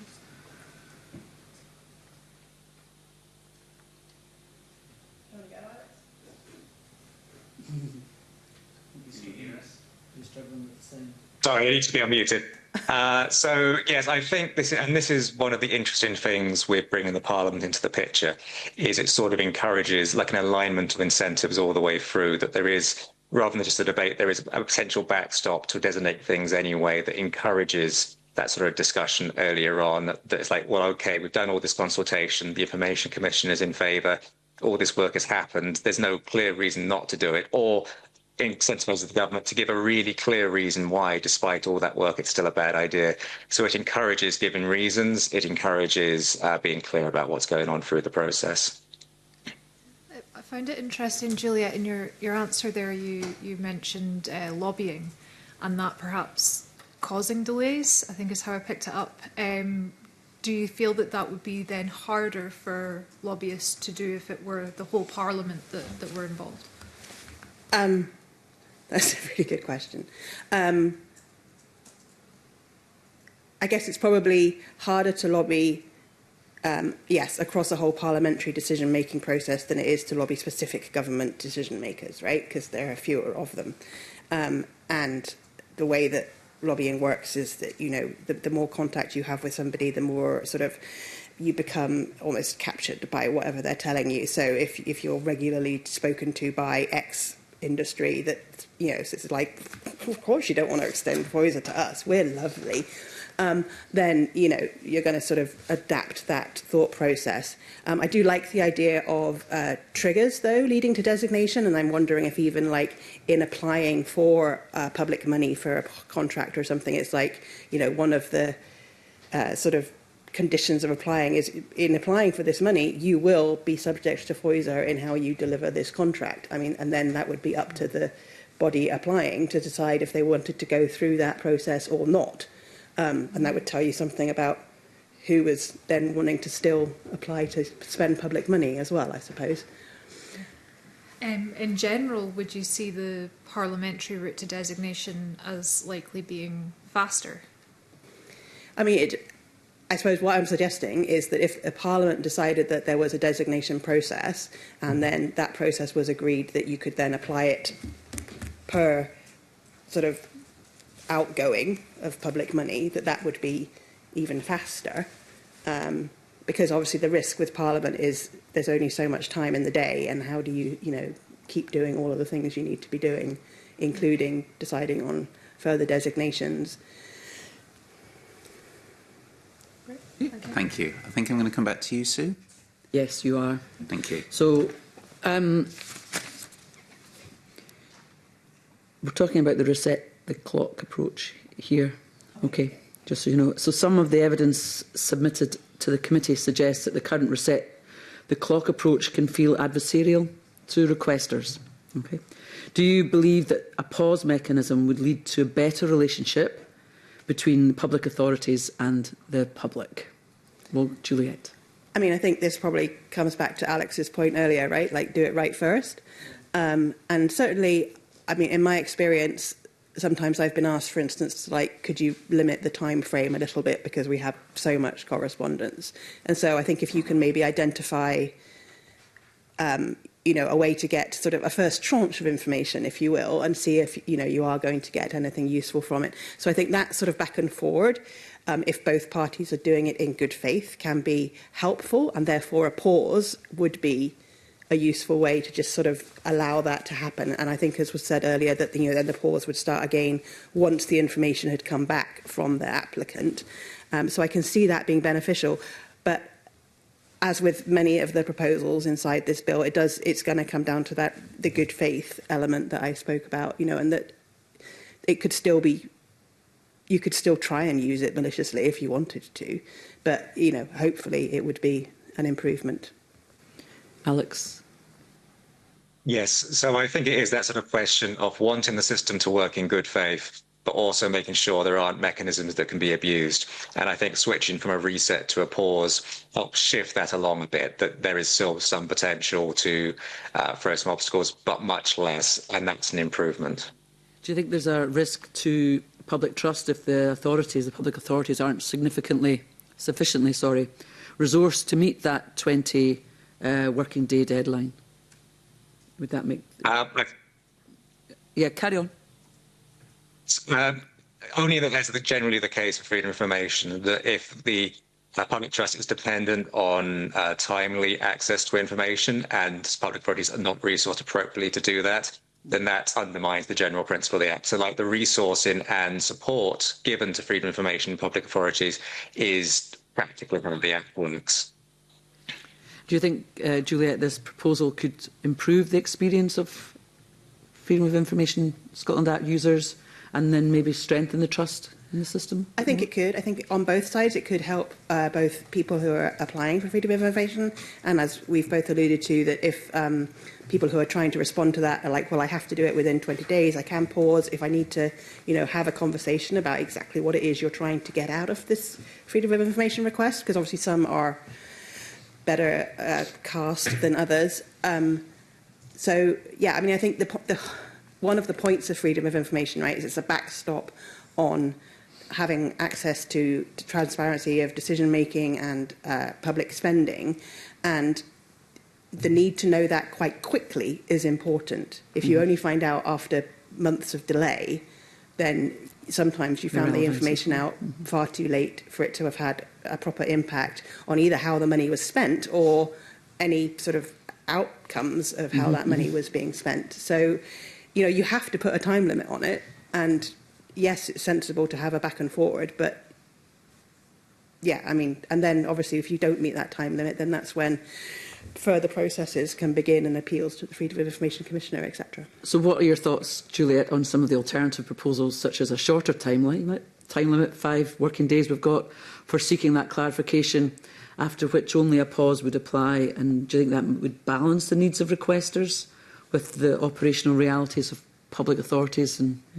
So I think you'd probably need to talk to people who respond to freedom of information requests to get a better idea of exactly, how they think it would work. And I think, as again Alex and Professor Dunyan have said, most of these people they have bought into the idea of the transparency and they think that freedom of information is a good thing. So I think if we can find ways to talk to them about how it would improve their ability to function, then that would be the people I would be speaking to about that. Thanks. Alex, have you got any thoughts on that last question? No, just that I think there's a risk. I think flexibility is useful in terms of being able to react to different resources in different places, and a quite short deadline on that first step could cause problems for requesters. If things legitimately aren't seen until the 6th day, then you're back in the situation you were before, where either the request is so broad that you immediately get a cost limit exclusion, or that it's not easily understood, and so you're starting the clock again. So I think the pause helpfully balances when requests are legitimately unclear or legitimately too big to answer, and a discussion is the right approach. Okay, thank you. Thank you, Convener. Annie, can I come to you? Convener, I'm sorry I wasn't here at the start of the session. I'd like to speak about the Scottish Information Commissioner and enforcement around that as well. So I did ask the last panel the same questions. So do you support the proposal to allow Scottish Information Commissioners to investigate how their own offices handle FOI requests, and what impact might this have on transparency and accountability? And if I come to yourself, Juliet, first. So I think I was right in hearing in the previous session that this has never had to happen. I think the principle that TI would probably sit with is that it's never particularly good to have people judging their own homework. But then how you would sort of square that circle is a whole another issue. So I guess, yeah, the principle, I suppose, is, yeah, that you shouldn't have people marking their own homework. Perfect. And Alex, if you get anything to add to that? Well, so I guess to bring in some more information from the previous session, the reason the UK ICO tends to mark its homework a bit more is effectively because they're a joint privacy and information regulator. So often what you're seeing in those appeals is different teams inside the ICO looking at different things that they request will be made for information to the ICO, often on the nature of their privacy commissioner role. And then the FOI team is doing a review on this aspect. So I think understanding the ICO as a bigger institution, the Scottish Information Commissioner, partly explains why you see different behaviour there. I don't know what the correct approach would be for the Scottish Information Commissioner to not judge their own homework. The two regimes are not massively different. You could imagine, like, you know, if a supervised approach running between the commissioners might be a backup in some circumstances. But if this hasn't happened often in practice, like, it feels potentially overthinking it at this point. I think it's a legitimate point of concern that needs monitoring, but I'm not sure how much you want to over-engineer a solution. Perfect. Thank you for that. Just an idea of your views on the proposal to introduce an exemption for information provided to the Commissioner during the investigation of appeals.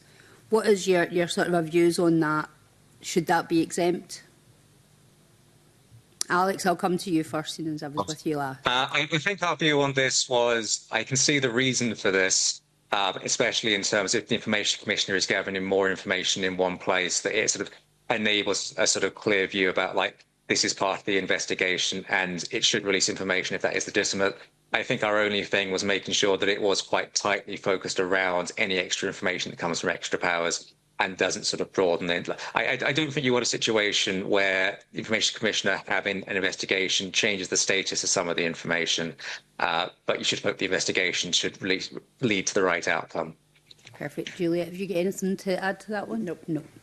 And my final question, Convener, is the bill proposes repealing the First Minister's veto power under Section 52 of the Freedom of Information Scotland Act. What are your views on this proposal? And Juliet, I'll come to you first this time, if you get any views. Again, glad it hasn't been used before, and yes, please, let's get rid of that. Perfect. Alex, can I just come back to you quickly? Yeah, so I think the vetoes is best understood as a compromise when the Act was coming in, and there was obviously a lot of official reluctance to bring it in at all, and just a sort of a safety net that could be used in extreme circumstances that has proved to not be needed. It's not needed. It's not being used. You know, hopefully it will never be used if it stays in, but why not get it out while you can? Thank you both. Thank you, Convener. Thank you, Annie. Can I come to you, Ruth? Thank you, Convener. Good morning, panel. We've had a bit of a conversation about how far the proposals will go in creating a cultural shift. If you've anything else to add on those terms, please do so. I've got some specific questions for you, though. If I can come to Juliet first. It's around the duty to publish rather than the publication scheme that we have at the moment. Can I have your reflections on how well that will keep pace and sort of future-proof? You spoke about a lot of our communications are digital now. You know, we've already seen, indeed, in Parliament, the use of AI-generated questions for freedom of information requests. The public sector is currently involved in a bit of digital transformation at varying paces. Is the proposed duty future-proof in the eyes of your organisation? So I guess I'm going to bring in Open Government now. I'm also co-chair of Scotland's Open Government Partnership, and Open Government it's about ways of working and also developing government activity that delivers on transparency, accountability, integrity and participation. And two of the commitments that we've worked on since we started in the Open Government Partnership are open data and fiscal transparency. And I think working closely between civil society and government, we've been able to really sort of push out much more proactively information in both of those areas. So I think there are models inside, especially inside open government, and obviously it's an international innovation, so there are other countries we can learn from as well in pursuing this sort of again, more proactive publication and understanding how to harness the digital tools that we have available to us that weren't available when we first considered what freedom of information looked like. I'm not completely across it, but I know the Netherlands are doing really good work on proactive publication that we think, we could maybe learn from as we develop the proposals in this bill. And on developing proposals, that's also, so one of the things I'm interested in is like the monitoring and sort of post-legislative scrutiny of this process if it comes to an act. And I think that pulling that again into open government would allow both monitoring of that cultural change and also identifying opportunities where it might be useful to have more participation in deciding things, whether that was designation or how things are working, or getting reflections on how people feel sort of the new regime is working on a practical sort of request by request basis. Can I just check in with you? I mean, I think often when we think about freedom of information, we think about journalists using it, or here we think about politicians using it. Those bits of work that you spoke about and this bill as well, are they going to do enough to help the public find information they need, and I suppose importantly help the public use that information to realise their rights? So again, I think this is one of the fundamental aspects of open government and the open government approach, is that you have to do this in a way that is useful and effective. And that you need to bear in mind the end user all of the time. So by embracing those ways of working, you can start to at least have that in mind at the outset. And obviously it's difficult to make these things perfect and to apply across the wide swathe of different experiences and knowledge and ability to process information.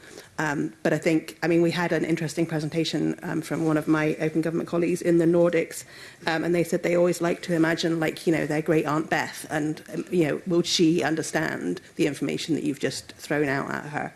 And I think there's interesting platforms as well where, you can sort of, as again was said earlier, it's based on a more search engine type thing, and then it says, did this help you? And if it didn't, it gives you suggestions of where you might go to find the information that you didn't get from this first piece of information.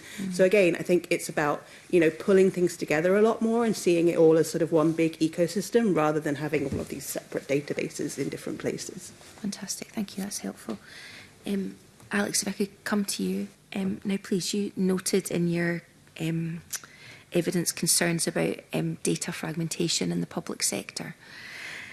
Can you expand on how this might affect the implementation of that duty to publish? And in your answer, do you have evidence of the scale of the issue that you're flagging, and how we might address that to make sure that this duty works well? Well, so just to recap a few aspects of this. So when we sort of talk about public data fragmentation, what we're talking about is when effectively data is collected by different public authorities, typically local authorities, but the value of that data is often in the aggregate data set across Scotland or across the UK. To reassemble that at the moment often requires either all authorities to be mandated to publish it or to do it themselves, or for someone to make a freedom of information request every authority, then to reconcile it and then to keep it up to date. And this is quite a high amount of work for the ultimate value of the data set.